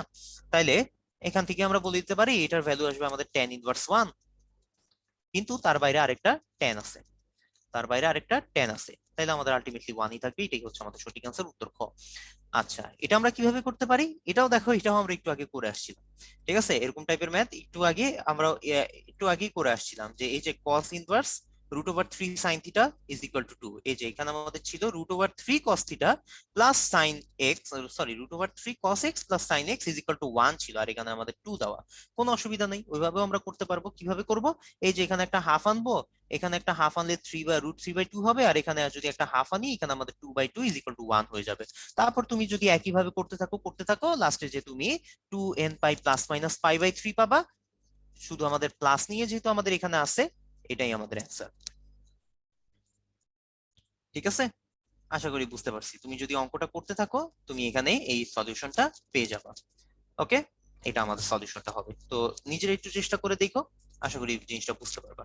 ওকে, এরপরে দেখি এখানে আমাদের বলা হয়েছে বিপরীত বৃত্তীয় ফাংশনের ক্ষেত্রে আমাদের সাইন ইনভার্স হাফ এর মুখ্যমান কত? 30 ডিগ্রি। তো এটা কি মুখ্যমান 30 ডিগ্রি না? মুখ্যমান আমরা কি জানি, যে আমাদের সবচেয়ে ক্ষুদ্রতর যে ধনাত্মক কোণটা, সেটাকে আমরা ক্ষুদ্র মান কি বলি? মুখ্যমান বলি। তাহলে সাইন ইনভার্স হাফ, সাইন 30 ডিগ্রির জন্য আমাদের হাফ চলে আসে, তাহলে সাইন 30 ডিগ্রি, 30টাই হচ্ছে আমাদের ক্ষুদ্র ধনাত্মক মান, যার কারণে আমরা এই অনুপাতটা পাচ্ছি। তো আমাদের মুখ্যমানটা 30 ডিগ্রি হবে। হ্যাঁ, এটা আমাদের সঠিক অপশন, এটা একটা সঠিক option. Sine inverse X is equal to sec inverse 1/√1 - x²। Sine inverse কে লিখতে পারি আমরা cos inverse 1/√1 - x²। cos inverse কে সেক ইনভার্সে উল্টাই দিলে এটাই হয়ে যায়। হ্যাঁ, এটা আমাদের ঠিক আছে। আর sine inverse x plus cos inverse is equal to π/2, এটা তো আমাদের সূত্র জানা জিনিস, এটাও আমাদের ঠিক হবে। আমাদের সঠিক আনসারটা হবে অপশন খ, এটাই হবে আমাদের সঠিক উত্তর। আচ্ছা, এরপরে দেখি sec inverse x plus cos inverse x, ওই তো ওরকম টাইপের ফর্মুলা, এরকম টাইপ আমাদের যে কোনো কিছুর যোগফল হচ্ছে আমাদের π/2। ঠিক আছে, কি হবে? Sign inverse plus cos inverse আমাদের π/2 হবে, tan inverse plus cot inverse আমাদের π/2ই হবে। ওকে, এখন এখানে আমরা দেখি এই উত্তরে, এটা আমাদের উত্তর খ। কেন উত্তর খ হইলো? আচ্ছা, এটা দেখার একটা বুঝার একটা উপায় আছে। যদি মনে করো এখানে যদি আমাদের একটা রংধনু উৎপন্ন করে, যে একদম প্রান্তে সাইন আছে, একদম প্রান্তে আমাদের কস ইনভার্স আছে, এই দুইটা মিলে একটা রংধনু উৎপন্ন করলো। তারপর এখানে একটা আমাদের কট ইনভার্স আছে, এখানে একটা ট্যান আছে, এই দুইটা মিলে আরেকটা রংধনু উৎপন্ন করলো। এখন রংধনুর এই দুইটা আদি প্রান্তে আমাদের যেই ত্রিকোণমিতিক ফাংশন আর বিপরীত ত্রিকোণমিতিক ফাংশন গুলো আছে, ওগুলো যদি একটা অপরের উল্টা হয়, তাহলে একটা আরেকটাকে নালিফাই করে দিবে। তারপর আমাদের বাদ বাকি যেই অনুপাতটা থাকবে সেটাই আমাদের অ্যান্সার হয়ে যাবে। তাইলে দেখো, এখানে যদি আমাদের রংধনু টাইপ উৎপন্ন হয়ে যায়, যে আমাদের সাইনের সাথে কস ইনভার্স এর বিপরীত সম্পর্ক আছে, এই দুইটা নাই। তারপর ট্যান এর সাথে কট ইনভার্স এর বিপরীত সম্পর্ক আছে, এই দুইটাও নাই। ঠিক একইভাবে আমাদের যদি ভিতরে যদি সেক আর কোসেক ইনভার্স যদি দেওয়া থাকতো, হ্যাঁ, আবার মনে করো এখানে সাইন ইনভার্স, আবার যদি এখানে কস দেওয়া থাকতো, আবার এখানে যদি ট্যান, আর এখানে যদি কট ইনভার্স দেওয়া থাকতো, আর মনে করো এখানে আমাদের ওয়াই দেওয়া, তাহলে দেখা যেত ট্যান এর সাথে কট ইনভার্স রংধনু আকারে আছে, ওকে, নাই হয়ে যাবে। সাইন ইনভার্স এর সাথে কস রংধনু আকারে আছে, নাই হয়ে যাবে। সেক এর সাথে কস ইনভার্স রংধনু আকারে আছে, নাই হয়ে যাবে। তার মানে আলটিমেটলি আমাদের যদি এরকম রংধনু ফর্ম করে, তখন আমাদের নিয়মটাই হচ্ছে যে এখানে আমাদের ভিতরে যে ভ্যালুটা থাকবে, ওইটাই আমাদের আলটিমেটলি অ্যান্সার হিসেবে চলে আসবে। তাহলে এখানেও আমাদের যেহেতু রংধনু ফর্ম করছে, এটাকে আমাদের রংধনু পদ্ধতি বলা হয়। তো আমাদের ভিতরে যে এক্সট্রা আছে, ওইটাই আমাদের উত্তর হিসেবে বের হয়ে যাবে, এবং এই উত্তরটা হবে আমাদের উত্তর খ নাম্বার অপশন। ওকে। আর যদি তোমরা ম্যানুয়ালি করতে চাও, এটা যদি মাথায় না থাকে, তাহলে তোমরা ওই যে সিকিউ তে যেভাবে করতা, কস ইনভার্স কে ট্যান ইনভার্সে পরিণত করতা, তারপর ট্যান ট্যান কাটা ট্যান ট্যান ইনভার্স কাটাকাটি, তারপর আবার কট ইনভার্স কে সাইন ইনভার্সে পরিণত করতা, তারপর আবার সাইন সাইন ইনভার্স কাটাকাটি, দেখবা আলটিমেটলি ওই এক্সই আসতেছে। ওকে, এটা একটু করে দেখবা। আমি এমসিকিউর মেথডটা দেখা বলে দিলাম, সিকিউর মেথডটা আর বললাম না, এটা তোমরা নিজেরা একটু চেষ্টা করবে। এটা একটু দেখি যে 4 সাইন স্কোয়ার থিটা প্লাস যদি আমাদের কস থিটা হয়, তাহলে ইজ ইকুয়াল টু যদি 5 হয়, তাহলে এখানে আমাদের কিভাবে সমাধান করব? তো এটা সমাধান করার জন্য তো তেমন বেশি কিছু লাগে না, তাই না? এখানে সাইন স্কোয়ারকে যদি আমরা 1 - cos স্কোয়ার লিখি, তাহলে 4 1 - cos square theta plus cos theta is equal two 5। তাহলে এখান থেকে আমরা একটা এই কি বলে দ্বিঘাত সমীকরণ, কসের একটা দ্বিঘাত সমীকরণই বের করে ফেলতে পারি। তাহলে 4 - 4 cos square theta plus 4 cos থিটা ইজ ইকুয়াল টু 5। তাহলে এখানে দেখা যায় সবকিছুকে যদি এক সাইডে নিয়ে যাই, 4 cos square theta -4 cos theta, আর 4 কে যদি এই সাইডে নিয়ে যাই তাহলে আমাদের 1 থাকে। তাহলে এখানে আমাদের চলে আসতেছে 2 cos থিটা -1 whole square is equal to 0। তাহলে cos থিটা ইজ ইকুয়াল টু আমাদের হাফ চলে আসতেছে, যে হাফকে আমরা লিখতে পারি cos পাই বাই কত, cos 60 ডিগ্রি ভ্যালু হচ্ছে হাফ, cos পাই বাই 3 লিখতে পারি। তার মানে এটা আমাদের হয়ে যাবে 2n pi plus minus pi by 3, 2n pi plus minus pi by 3।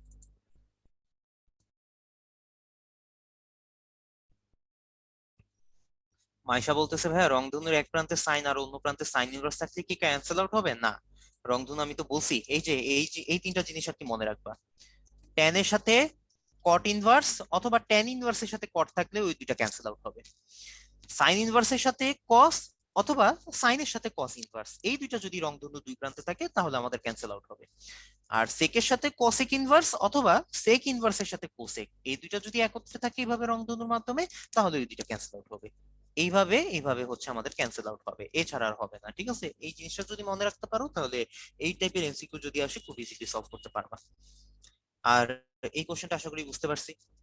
ওকে, তাহলে আমাদের আজকের লাস্টের টপিক, এটা হচ্ছে আমাদের কি বলে স্থিতিবিদ্যা। স্থিতিবিদ্যার টপিকে আমাদের আছে হচ্ছে দুই বা ততোধিক বলের লব্ধির মান ও দিক নির্ণয়, ওই লামির উপপাদ্য এবং তার প্রয়োগ, এবং সমান্তরাল বলের লব্ধি নির্ণয়। চলো আমরা চটপট কয়েকটা ম্যাথ করে ফেলি। যে এখানে আমাদের বলা হয়েছে যে পি ও কিউ দুইটি একটি হেলানো তলের দৈর্ঘ্য ও ভূমি সমান্তরালে ক্রিয়ারত থেকে প্রত্যেকে এককভাবে তলের উপর ডাব্লিউ ওজনের বস্তুকে ধরে রাখতে পারে। আর 2 নাম্বার উদ্দীপকে আমাদের একটা এরকম ফিগার দেওয়া আছে। তাহলে এখন খ নাম্বার কোশ্চেনে বলা হয়েছে 1 নং হতে দেখা হচ্ছে 1/p² - 1/q² is equal two 1/w²। আমার বিশ্বাস স্থিতিবিদ্যা যাদের ভালো মতো প্র্যাকটিস করা আছে, এই অঙ্কটা করতে করতে হয়তো হাত পচে গেছে, এরকম টাইপ অবস্থা, তাই না? দেখি চ্যাট বক্স একটু জানাও তো, যে 1/p² - 1/q² is equal two 1/w², তাই না? এটা কি আমার আর করে দেওয়ার দরকার আছে? এটা তোমরা নিশ্চয়ই তোমরা নিজেরা প্র্যাকটিস করছো। আমি জাস্ট ফিগারটা একটু এঁকে রাখি, যে আমাদের এখানে পি আর কিউ দুইটা হেলানো তলের দৈর্ঘ্য আর ভূমি সমান্তরালে এককভাবে কাজ করতেছে। তার মানে এটা যদি আমাদের হেলানো তলটা হয়, আর এখানে যদি একটা বস্তু থাকে, এই বস্তুর ওজন যদি ডাব্লিউ হয়, তাহলে একটা বল হবে আমাদের পি, যেটা আমাদের হেলানো তলের দৈর্ঘ্য বরাবর কাজ করবে। ঠিক একইভাবে আরেকটা আরেকটা ভাবে আমাদের এই একই হেলানো তল, আমাদের এখানে একটা ডাব্লিউ ওজন কাজ করবে। এবং বাট এখানে আমরা আরেকটা ভাবে বল কাজ করাচ্ছি, সেটা হচ্ছে কিউ বল, সেটা হচ্ছে ভূমি সমান্তরালে কাজ করবে। তাহলে এটা যদি আলফা হয়, এখান থেকে আমরা একটা জিনিস প্রুফ করতে পারবো, এখান থেকে আরেকটা জিনিস প্রুফ করতে পারবো, তারপর দুইটা সমতা দেখায় আমরা এই জিনিসটাই প্রুফ করে ফেলতে পারবো। ঠিক আছে, তো এটা হচ্ছে তোমাদের নিজেদের কাজ, এটা আমি আর করাইলাম না। এটা যেহেতু অনেকবার করছো এবং করানো হয়েছে, এটা তোমরা নিজেরা একটু প্র্যাকটিস করবা, ডু ইট ইউরসেলফ। বা এটা হচ্ছে কেতাব স্যারের বইতে এটা উদাহরণই দেওয়া আছে, তোমরা নিজেরা ওইটা দেখে নিতে পারবা। ওকে, ফাইন। তাহলে আমরা মেইন এইখানে যে আমাদের যে ম্যাথটা আছে, এই ম্যাথটা একটু আমরা করে ফেলি। যে আমাদের বলা হয়েছে 2 নং হতে পি বলটির ক্রিয়া রেখা সমান্তরাল রেখে তার ক্রিয়া বিন্দু যদি ডি দূরত্বে সরাই, তাহলে লব্ধি 2d + 2d/7 দূরত্বে সরে যাবে। এটা আমাদের বের করতে বলা হয়েছে বা প্রমাণ করতে বলা হয়েছে। ঠিক আছে, আচ্ছা, তাহলে আমরা একটু চিত্রটি একটু আঁকার চেষ্টা করি। ঠিক আছে, চিত্রটি একটু আঁকার চেষ্টা করি, সবাই একটু ভালো মতো একটু দেখো চিত্রটা। এখানে ধরি, এখানে হচ্ছে আমাদের এটা একটা সমান্তরাল সরলরেখা। এই আমাদের বইয়ের চিত্রটাই আঁকতেছি, উদ্দীপকের চিত্রটাই আঁকি। এখানে হচ্ছে আমাদের এ বিন্দু, এখানে হচ্ছে বি বিন্দু, বি বিন্দুতে কিউ বল কাজ করতেছে, এ বিন্দুতে আমাদের পি বল কাজ করতেছে। ওকে, তাহলে আমাদের লব্ধিটা কই কাজ করবে? লব্ধিটা আমাদের মাঝখানে এই বরাবর কাজ করবে। ঠিক আছে, ধরি লব্ধিটা আমাদের এই বরাবর কিছু একটা কাজ করবে, লব্ধিটা হচ্ছে আমাদের পি প্লাস কিউ। আচ্ছা, ধরে নিলাম লব্ধিটা আমাদের পি প্লাস কিউ। এখন পি হচ্ছে আমাদের 2, কিউ হচ্ছে আমাদের 5, আর এ বি হচ্ছে 14। আচ্ছা, আর আমাদের লব্ধিটা ধরি, লব্ধিটা হচ্ছে সি বিন্দুতে কাজ করতেছে, লব্ধিটা সি বিন্দুতে কাজ করতেছে। আচ্ছা, তাহলে এখান থেকে বলো তো, এখান থেকে আমরা কি ফর্মুলা লিখতে পারি? এখান থেকে আমরা লিখতে পারি যে আমাদের পি ডিভাইডেড বাই হচ্ছে আমরা BC is equal to Q divided by, Q এর আমাদের কোনো কাজ দরকার নেই। ঠিক আছে, তো কিউটা আমরা লিখলাম না, ডাইরেক্ট আমরা পি প্লাস কিউ লিখলাম। P plus Q divided by আমরা এ বি লিখতে পারি, P plus Q divided by A B লিখতে পারি। এখন বলতে পারো যে ভাইয়া কিউ কেন লিখলাম না? কারণ কিউ দেখবা প্রমাণে আমাদের কিউ এর কোনো কাজ দরকার হচ্ছে না। আমাদের তো অলওয়েজ তো এরকম টাইপের ম্যাথ তোমরা করেই আসছো, যে তিনটা আমাদের যে সাইডটা থাকে, তিনটা সাইডের মধ্যে যে কোনো দুইটা সাইড নিয়ে আমরা কিছু অঙ্ক করি, তাই না? আমাদের দুইটা সাইড নিয়ে আমরা অঙ্ক করি, তো একটা সাইড আমাদের বাদ দিতে হয়। দুইটা আমাদের অঙ্কই আমাদের বলে দিবে যে কোন সাইডটা আমাদের বাদ দিতে হবে বা কোন সাইডটা আমাদের লাগবে না। তোমরা চাইলে কিউটা লিখে রাখতে পারো, কিন্তু আলটিমেটলি পরে যে আমাদের কিউটা লাগবে লাগবে না আর কি। আচ্ছা, এরপরে আমরা দেখি, এরপরে এখন আমাদের বলা হয়েছে যে পি বিন্দুর ক্রিয়া রেখাটাকে সমান্তরাল রেখে তার ক্রিয়া বিন্দু ডি দূরত্বে সরাই দেওয়া হয়েছে। তার মানে আগে এ বিন্দুতে কাজ করতে, এখন ধরি আমাদের ক্রিয়া রেখাটা এই আমাদের কিউটা কিন্তু আমাদের চেঞ্জ হয় নাই, কিউটা আগে বি বিন্দুতেই কাজ করতেছিল, এখনো বি বিন্দুতে কাজ করতেছে। এইখানে এই বরাবর আমাদের এ বিন্দুটা ছিল, বাট এখন পি বলটা এ বিন্দুতে না, তার আরেকটু দূরে এ প্রাইম বিন্দুতে কাজ করতেছে, এ প্রাইম বিন্দুতে কাজ করতেছে, এবং সেটা ডি দূরত্ব সরে গেছে। আগে এটা 14 ছিল, এটাও আমাদের 14ই রয়েছে, বাট এখন আমাদের এ বি প্রাইম 14 প্লাস ডি, আরো ডি দূরত্ব বেড়ে গেছে। ওকে, তাইলে ডি দূরত্ব যদি বেড়ে যায়, এখানে যদি আমাদের পি বল কাজ করে, তাহলে এখানেও কিন্তু আমাদের লব্ধিটাও কিন্তু, লব্ধিটা চেঞ্জ হবে না, বাট লব্ধির মান চেঞ্জ হবে না, বাট ক্রিয়া রেখাটা আমাদের চেঞ্জ হয়ে যাবে। তাইলে এই পি প্লাস কিউ এটা আমাদের আগে সি বিন্দুতে ছিল, এখানে সি বিন্দুতে ছিল, বাট এখন আমরা ধরি এখানে সি প্রাইম বিন্দুতে কাজ করবে, সি প্রাইম বিন্দুতে কাজ করবে, সেটা আমাদের পি প্লাস কিউ হবে। তাহলে এখানেও আমরা লিখতে পারি, এখানেও আমরা P divided by BC BC prime লিখবো। ঠিক আছে, কারণ এখন আমাদের লব্ধি ক্রিয়া বিন্দু বিসি প্রাইমে। ঠিক আছে, সি বিন্দুর কোনো কাজ নেই, এ বিন্দুর কোনো কাজ নেই, ওটা আমরা জাস্ট এখানে লিখে রাখছি। আচ্ছা, মুছেই রাখি যাতে কোনো কনফিউশন ক্রিয়েট না করে। আচ্ছা, তাহলে P divided by BC prime is equal to আমরা এখন P plus Q divided by আমরা পুরাটা A B prime A prime B লিখতে পারি, এ প্রাইম বি লিখতে পারি। আচ্ছা, এখন একটু বলো তো, এখান থেকে আমরা কি বিসি এর মানটা বের করে ফেলতে পারি না? বিসি এর মানটা যদি বের করতে চাই, তাহলে আমরা কি লিখতে পারি? P divided by P plus Q into A B, এটা লিখে রাখতে পারি। আর এখান থেকে যদি আমরা বিসি প্রাইমটা যদি বের করতে চাই, এটা হবে আমাদের P divided by P plus Q into হচ্ছে এ প্রাইম বি। ঠিক আছে, ইন্টু হবে আমাদের এ প্রাইম বি। এখন দেখো, আমাদের বলা হয়েছে তাদের লব্ধি 2d plus 7, 2d divided by 7 এই দূরত্বে সরে যাবে। তার মানে লব্ধিটা কত দূরত্বে সরছে? আগে সি বিন্দুতে ছিল, এখন সি প্রাইম বিন্দুতে ছিল, এখন আমাদের এই ডিস্টেন্সটা বের করতে হবে, এই ডিস্টেন্সটা আমাদের বের করতে হবে। তাহলে এই ডিস্টেন্সটা আমরা কিভাবে বের করতে পারি চিন্তা করো তো। এই ডিস্টেন্সটা যদি আমরা বিসি প্রাইম থেকে বিসি বিয়োগ দিই, তাইলে কি আমাদের সিসি প্রাইম এটা কি বের হয়ে যাচ্ছে না? বলো, এটা করলে কি হবে? বিসি প্রাইম থেকে যদি আমরা বিসি বিয়োগ দিই, তাহলেই কিন্তু আমরা এই যে লব্ধি আমাদের আগে যে বিন্দুতে ছিল, পরে যে বিন্দুতে কাজ করতেছে, এই দুইটার মধ্যবর্তী দূরত্ব পেয়ে যাচ্ছি, সিসি প্রাইমের ডিস্টেন্সটা পেয়ে যাচ্ছি। ওকে, তাহলে বিসি প্রাইম থেকে বিসি মাইনাস করবো, তাহলে বিসি প্রাইম আমাদের কত ছিল? P divided by P plus Q into A prime B. আর বিসি কত ছিল? P divided by P plus Q into A B. তাহলে আমরা আলটিমেটলি যদি বিয়োগ করি, P divided by P plus Q আমাদের কমন যাবে, আর এখান থেকে আমরা এ প্রাইম বি থেকে এ বিটা বাদ দিব। এখন বলো তো, এ প্রাইম বি থেকে যদি এ বি বাদ দেই, এটাই কি আমাদের এ এ প্রাইমের সমান? এই যে এতটুকু সমান এ এ প্রাইম। তাহলে এটাকে যদি আমরা P divided by P plus Q into A A prime যদি লিখি, এখন চিন্তা করে দেখো, তুমি মানগুলি বসায় দাও। পি এর ভ্যালু কত ছিল? পি এর ভ্যালু হচ্ছে আমাদের 2, কিউ এর ভ্যালু হচ্ছে আমাদের 5 ছিল।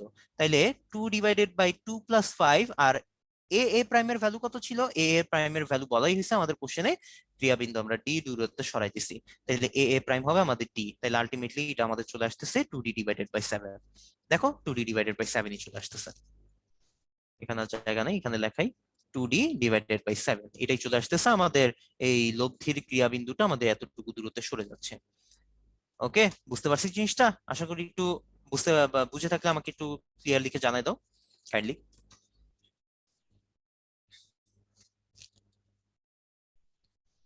ওকে, এভাবে আমরা বের করে ফেললাম। এটা তোমাদের বইয়েরই একটা ম্যাথ, জাস্ট বইয়ের ম্যাথটাই।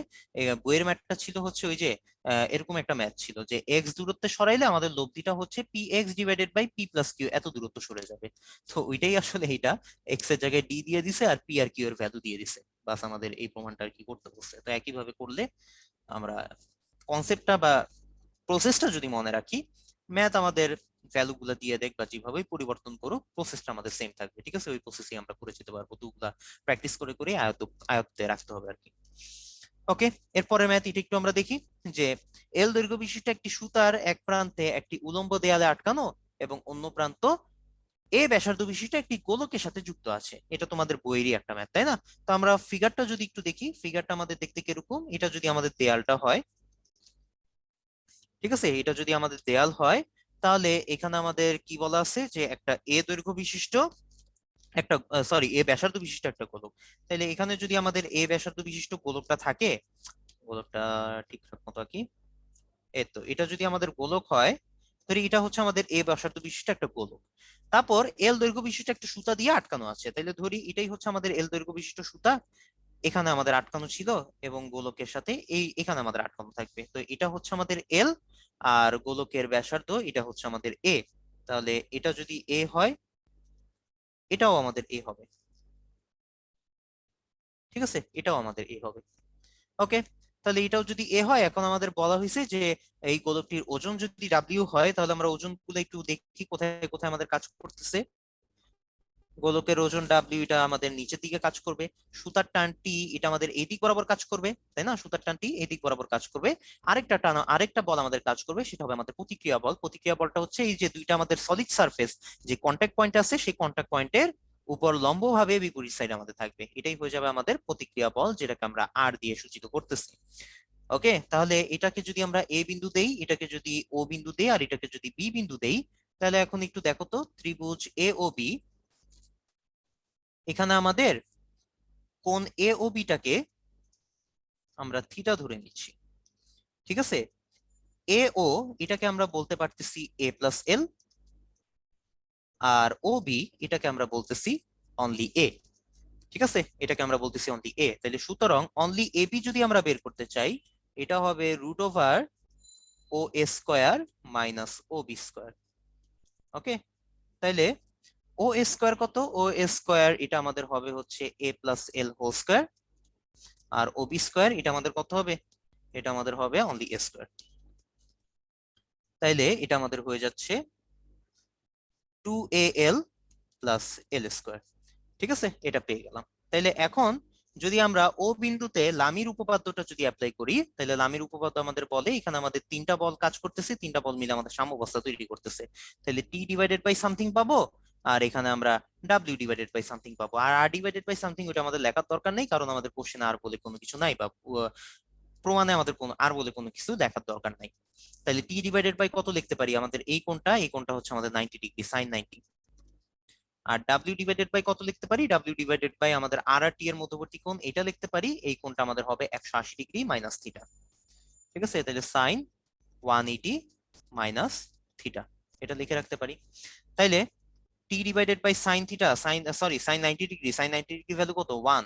আর সাইন 180 ডিগ্রি মাইনাস থিটা, এটাকে আমরা ডাইরেক্ট সাইন থিটাই লিখতে পারি। তাহলে W divided by sine theta, but sine theta যদি লিখি, সাইন থিটা, থিটার ভ্যালু তো আমার আমরা জানা নাই, থিটার ভ্যালু আমরা জাস্ট ধরে নিয়েছিলাম।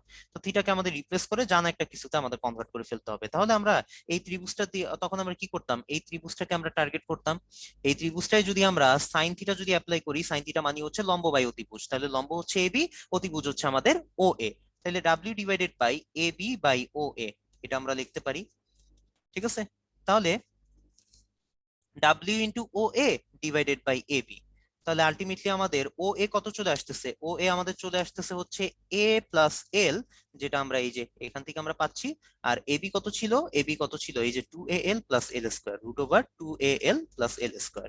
এর তো আমাদের প্রমাণটা কিন্তু হয়ে গেছে, W into A plus L divided by root over 2al plus L square, এটাই হচ্ছে আমাদের টি প্রমাণিত। ওকে, তো এটা আমার মনে হয়েছিল যে প্রমাণ না করলেও হয়তো তোমরা করতে পারতা, কারণ এটা বইয়েরই একটা ম্যাথ, বাট তাও আর কি করাই দিলাম, ঠিক আছে? যাতে তোমরা একটু জিনিসটা মনে করতে পারো। আবার এই টাইপের ম্যাথ আরেকটা আরেকটা আছে, যেখানে আমাদের এখন যদি আমাদের এল দৈর্ঘ্য বিশিষ্ট সুতা না বলে এ দৈর্ঘ্য বিশিষ্ট যদি সুতা বলা হয়, ঠিক একইভাবে আমরা অঙ্কটা করতাম। সব এল এর জায়গায় এখন আমরা কি বসে দিতাম? এ বসে দিতাম। সব এল এর জায়গায় এ বসে দিতাম, সব এল এর জায়গায় এ বসে দিতাম। তখন আমাদের টি ইজ ইকুয়াল টু এরকম 2/√3 ইন্টু ডাব্লিউ, এরকম টাইপ কিছু একটা চলে আসতো যদি আমাদের এল সমান সমান এ হইতো। ঠিক আছে, তো এটাও আরেকটা কোশ্চেন ছিল, ওইটাও তোমরা একটু দেখে রাখবা। ওকে, এখন আমরা কয়েকটা এমসিকিউ টাইপ একটা কোশ্চেন সমাধান করি। দুইটি সদৃশ সমান্তরাল বলের মধ্যবর্তী কোণ কত? সদৃশ সমান্তরাল বল, সদৃশ বলগুলো আমাদের একই দিকে কাজ করে, আমাদের কোণ অবভিয়াসলি আমাদের 0 ডিগ্রি হবে। যদি বিপরীত দিকে কাজ করতো তখন আমরা 180 ডিগ্রি বলতে পারতাম। যেহেতু সদৃশ বল হয়েছে, 0 ডিগ্রি হবে। বল দুইটির লব্ধির বৃহত্তম বল থেকে কত সেমি দূরে কার্যরত হবে? তার মানে এখানে 4 কেজি আর এখানে 8 কেজি আছে, 36 সেন্টিমিটার। তার মানে আমরা যদি লব্ধিটা বের করতে চাই, লব্ধিটা এখানে কোথাও আমাদের কাজ করবে, তাই না? লব্ধিটা এখানে কোথাও কাজ করবে, এবং লব্ধিটা আমাদের হবে কত? লব্ধিটা আমাদের হবে 8 থেকে 4 বিয়োগ করলে এখানে 4 হবে। তাহলে এখান থেকে আমরা কত লিখতে পারি? 4 আমরা এবি লিখতে পারি ইজ ইকুয়াল টু, আবার এখানে 4/AC লিখতে পারি, আবার এখানে 8/BC লিখতে পারি। বাট এখানে আমাদের এবি এর ভ্যালু দেওয়া আছে 36, তাই না? এবি এর ভ্যালু 36 দেওয়া আছে, তাহলে এবি এর ভ্যালু যদি 36 বসাই আমরা এই অনুপাতটা পেয়ে যাচ্ছি। বাট এখানে আমাদের কোশ্চেনে কত বলা হয়েছে? যে বৃহত্তম বল থেকে কত সেন্টিমিটার দূরে থাকবে। বৃহত্তম বল এখানে কত সেন্টিমিটার দূরে থাকবে, তার মানে আমাদের এসি বের করতে বলা হয়েছে। এসিটা কত, এটা বের করতে বলা হয়েছে। তাহলে এসি যদি বের করতে চাই, এই দুটো অনুপাত নিয়ে কাজ করলেই হবে। 4 4 কাটাকাটি, এসি আমাদের হয়ে যাবে 36 সেন্টিমিটার।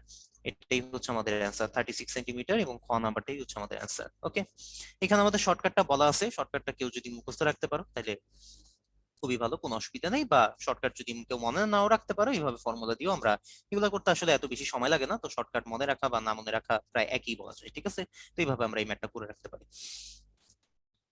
এখানে আমাদের বলা হয়েছে যে আমাদের দুইটা বলের বৃহত্তম লব্ধি হচ্ছে 8, ক্ষুদ্রতম লব্ধি, তার মানে পি প্লাস কিউ হচ্ছে আমাদের 8, পি মাইনাস কিউ হচ্ছে আমাদের 2।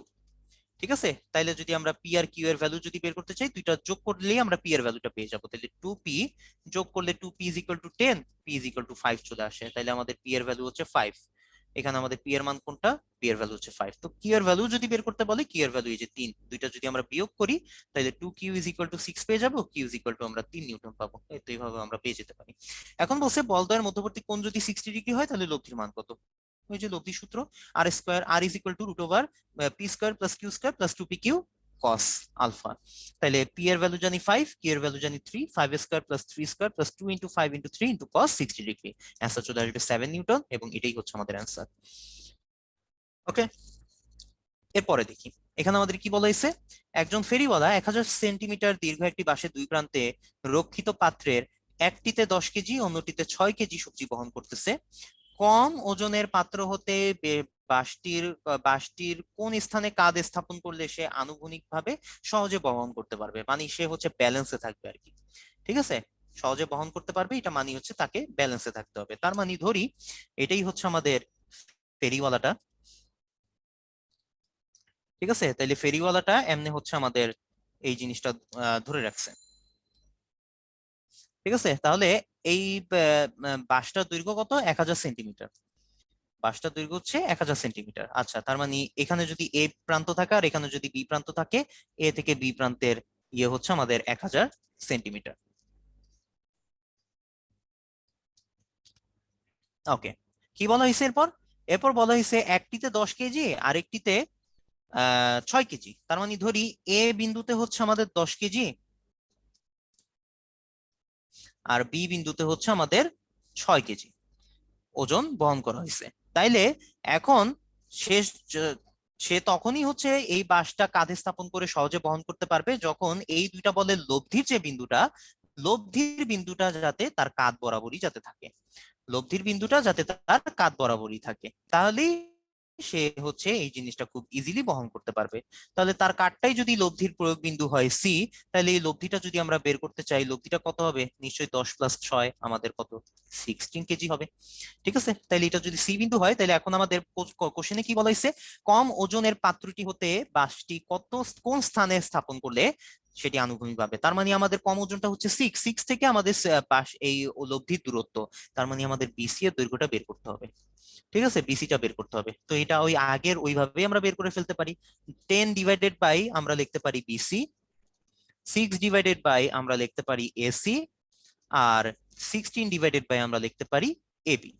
ঠিক আছে, এখন আমাদের কোন জিনিসটা জানা আছে? এবিটা জানা আছে। এবি হচ্ছে আমাদের 1000 সেন্টিমিটার। তাহলে এবি যদি আমরা বসাই দিই, এবিটা হচ্ছে আমাদের 1000 সেন্টিমিটার। তাহলে আমাদের দরকার হচ্ছে এখন বিসি। তাহলে আমরা এই দুইটা অনুপাত নিয়ে কাজ করব। তাহলে 10/BC ইজ ইকুয়াল টু আমরা লিখতে পারি 16/AB। সরি, 16/1000 লিখতে পারি, 1000। তাহলে এখান থেকে যদি তুমি বিসিটা বের করতে চাও, তাহলে তোমার এখানে চলে আসবে 10/16 ইন্টু 1000। আলটিমেটলি কত চলে আসতেছে? 625 সেন্টিমিটার চলে আসতেছে, এবং অ্যান্সারটাই হচ্ছে আমাদের 625। যদি এখানে বলা হয়তো কম ওজনের পাত্র না হইতে বেশি ওজনের পাত্র হইতে কত দূরে কাঁধে স্থাপন করতে হবে, তখন তোমাকে এসিটা বের করতে হইতো। ঠিক আছে, তো কোশ্চেনটা ভালো করে পড়তে হবে, কোশ্চেনটা ভালো করে পড়তে হবে। ওকে, এরপরে ম্যাট্রিক একটু দেখি। একই বিন্দুতে ক্রিয়ারত দুইটি বল, একটি অন্যটি দ্বিগুণ, তাদের অন্তর্গত কোণ যদি 120 ডিগ্রি হয়, তাহলে লব্ধি বল এবং ক্ষুদ্রতম বলের সঙ্গে কত ডিগ্রি কোণ উৎপন্ন করবে? তার মানে আমাদের লব্ধি বল, ক্ষুদ্রতম বল, এখানে থিটার মানটা আমাদের বের করতে বলা হয়েছে। এই যে কোশ্চেন আমাদের চিত্রটা, সমাধানের চিত্রটা আঁকাই আছে, যে নিচে আমাদের পি বল, এখানে আরেকটা 2p বল। ঠিক আছে, এবং তাদের অন্তর্গত কোণ যদি 120 ডিগ্রি হয়, এই যে 120 ডিগ্রি হচ্ছে আমাদের আলফার ভ্যালু, তাহলে আমাদের এই থিটার ভ্যালুটা বের করতে হবে। তাহলে থিটা ভ্যালু বের করার জন্য আমাদের ট্যান থিটা সূত্রটা আছেই। তাহলে tan theta is equal two হবে আমাদের এই উপরের বলের সাথে সাইন 120, নিচের বল প্লাস হচ্ছে আবার উপরের বলের সাথে কস 120।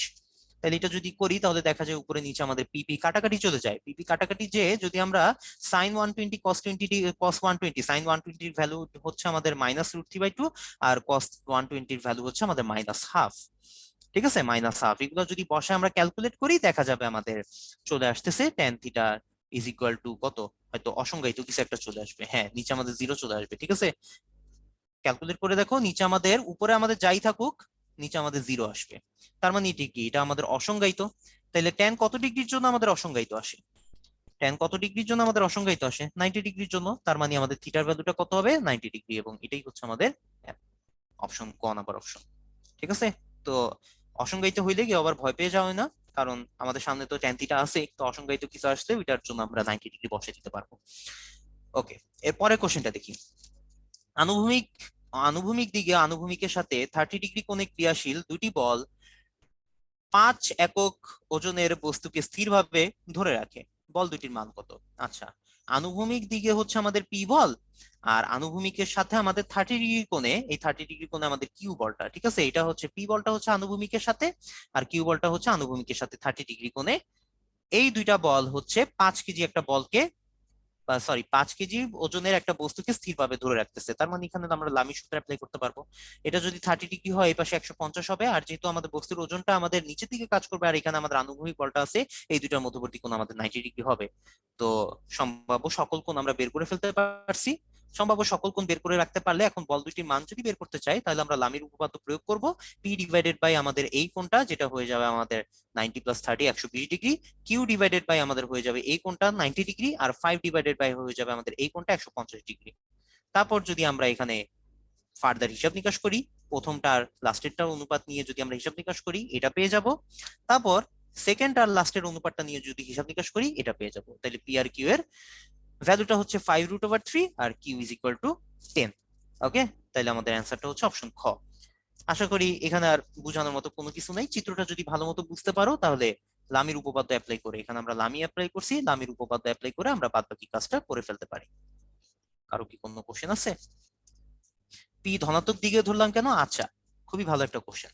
ঠিক আছে, দেখো, আনুভূমিক দিকে আর আনুভূমিকের সাথে এখানে আমাদের তো স্থিরভাবে ধরে রাখছি। স্থিরভাবে ধরে রাখা মানে কি? সাম্যাবস্থায় থাকা। এখন তুমি চিন্তা করো যে কিউ বলটাকে আমরা যেদিকে ধরছি, পি বলটাকেও যদি আমরা সেম দিকেই ধরতাম, তাহলে কি এই বস্তুটা সাম্যাবস্থায় থাকতো?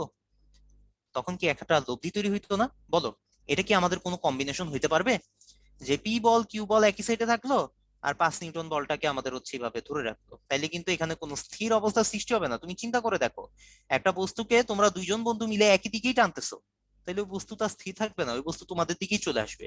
কিন্তু দুইজন এমন অ্যাঙ্গেলে, এমন ভাবে যদি দুইটা বল দিয়ে যদি টানো বিপরীত দিকে, যে একজন টানতেছে হচ্ছে এই সাইডে, আর একজন টানতেছে হচ্ছে এই সাইডে, তখন কিন্তু আমাদের একটা সাম্যাবস্থা বা স্থির অবস্থা তৈরি হবে। ওকে, তো এটা একটু বুঝে নিতে হবে। ঠিক আছে, যদি এখানেও ডাইরেক্টলি বলা নাই, তো আমাদের যেহেতু বলা হয়েছে স্থির অবস্থা, তো তোমাকে এই কম্বিনেশনটা একটু বুঝে নিতে হবে যে পি বলটা আর কিউ বলটা একটা আরেকটা অন্য সাইডে থাকবে। ঠিক আছে, ওকে ফাইন। তাহলে এটা একটু দেখি যে 2p এবং p মানে দুইটি বল একটি বস্তুর উপর কার্যরত, যদি প্রথম বলকে দ্বিগুণ এবং দ্বিতীয় বলকে যদি এইটা এটা তোমাদের বইয়ের একটা ম্যাথ, এগুলা নর্মালি সিকিউ তে 2 নাম্বার আসে অথবা অবজেক্টিভে এরকম ভাবে আমাদের চলে আসে, তখন আমরা এখানে একটা কি করে ফেলি, একটা ত্রিভুজ অঙ্কন করে বা একটা চিত্র অঙ্কন করে ফেলি।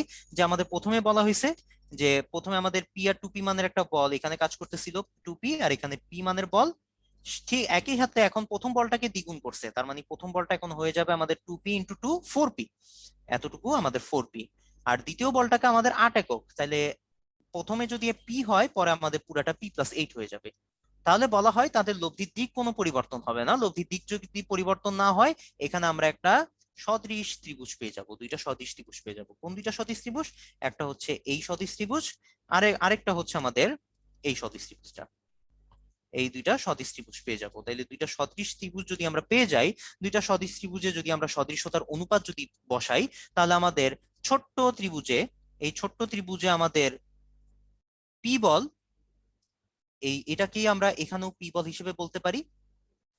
আর এটা যদি পুরাটা আমাদের p+8 হয়, এই পাশেও পুরাটা আমাদের p+8 হবে। তাইলে ছোট্ট ত্রিভুজের পি বল আর ছোট্ট ত্রিভুজের আমাদের এই পাশের যে 2p বল, এই দুইটার অনুপাত বড় ত্রিভুজের p+8 বল আর বড় ত্রিভুজের নিচের সাইডের যে 4p বল, এই দুইটার অনুপাত আমাদের সমান হবে। তো এই দুইটা অনুপাত সমান করে তারপর যদি আমরা ভ্যালুগুলো সলভ করি, পি এর ভ্যালুগুলো বের করি, তখন আমাদের পি এর ভ্যালু কত চলে আসবে? 8 চলে আসবে, এবং এটাই হচ্ছে আমাদের এখানে সঠিক অ্যান্সার।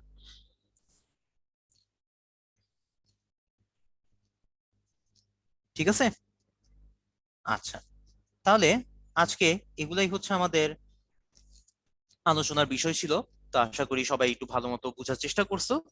তো না বুঝে কোনো উপায় নাই, যেহেতু তোমরা নিজেরাই অনেক ভালো করে প্র্যাকটিসের উপর আসো, যে কয়টা চ্যাপ্টার তোমাদের শর্ট সিলেবাসে আছে, ফার্দার আরো হচ্ছে প্র্যাকটিসের উপর রাখতে হবে, কারণ অঙ্ক জিনিসটা হচ্ছে প্র্যাকটিস না থাকলে ভুলে যায়। ঠিক আছে, অঙ্কই হচ্ছে ভুলে যাওয়ার জিনিস, অঙ্ককে মনে রাখতে হইলে তাকে বারবার প্র্যাকটিস করতে হবে। তো ওই আশা রেখে আজকের ক্লাসটা এখানেই শেষ করতেছি। তো বড় হওয়ার প্রচন্ড ইচ্ছাই মানুষকে বড় করে তুলে, তো আশা করি সেই ইচ্ছা নিয়েই তোমরা সেই উদ্যমে আগে যাবে। ওকে, ঠিক আছে, তাহলে আমরা আজকে এখানে শেষ করতে পারি। ফারুক ভাই কি আছেন? জি ভাইয়া, আমি আছি। আচ্ছা, ধন্যবাদ আপনাকে ভাইয়া। তামিম ভাই একটু মেসেঞ্জার চেক করেন। আচ্ছা আচ্ছা, ওকে ভাই। আচ্ছা হ্যাঁ ওকে। ভাই, আপনি কিছু বলবেন জাহির ভাইয়া? জাভেদ ভাইয়া বলুন না, অর্ঘ ভাইয়া না ভাই, আচ্ছা, কিছু ওকে। বলবো না। আচ্ছা, আচ্ছা ঠিক আছে, ধন্যবাদ আপনাদেরকে সুন্দরভাবে আজকে ক্লাসটি মানে আজকে ক্লাসটিকে ভালোভাবে বুঝিয়ে দেওয়ার জন্য এবং কিউনিভার্সে সাপোর্ট করে দেওয়ার জন্য। আর ভাইয়া প্লিজ পিডিএফটা আপলোড করে দিন।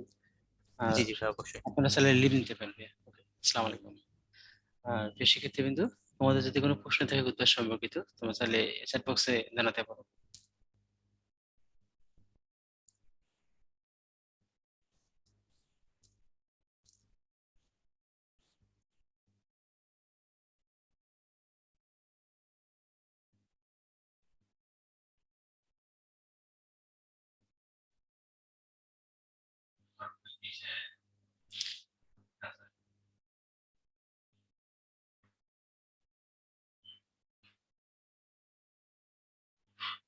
আচ্ছা তানভীর ভাইয়া, এক কাজ করবে তুমি, যে অবশ্যই সার্কুলার বা সিলেবাস দেখছো, ঠিক আছে? সিলেবাসে তোমাদের অবশ্যই বিস্তারিত দেওয়া থাকে, প্রশ্ন প্যাটার্ন কিভাবে হবে অবশ্যই এটা লেখা থাকে। এমনকি আমাদের যে উদ্দেশ্যের যে প্রশ্নগুলো হয়, সেই প্রশ্নগুলোরও প্যাটার্নটা এভাবেই থাকে, ঠিক আছে? তো বুঝতেই পারছো মনে হয় আমার প্রশ্নের, মানে তোমার প্রশ্ন উত্তরটা। তো ঠিক আছে, আজকে এই পর্যন্ত। আর কারো প্রশ্ন আমি দেখতে পাচ্ছি না। তো ভালো থাকো, সুস্থ থাকো, সবার জন্য দোয়া রইলো। আল্লাহ হাফেজ, আসসালামু আলাইকুম।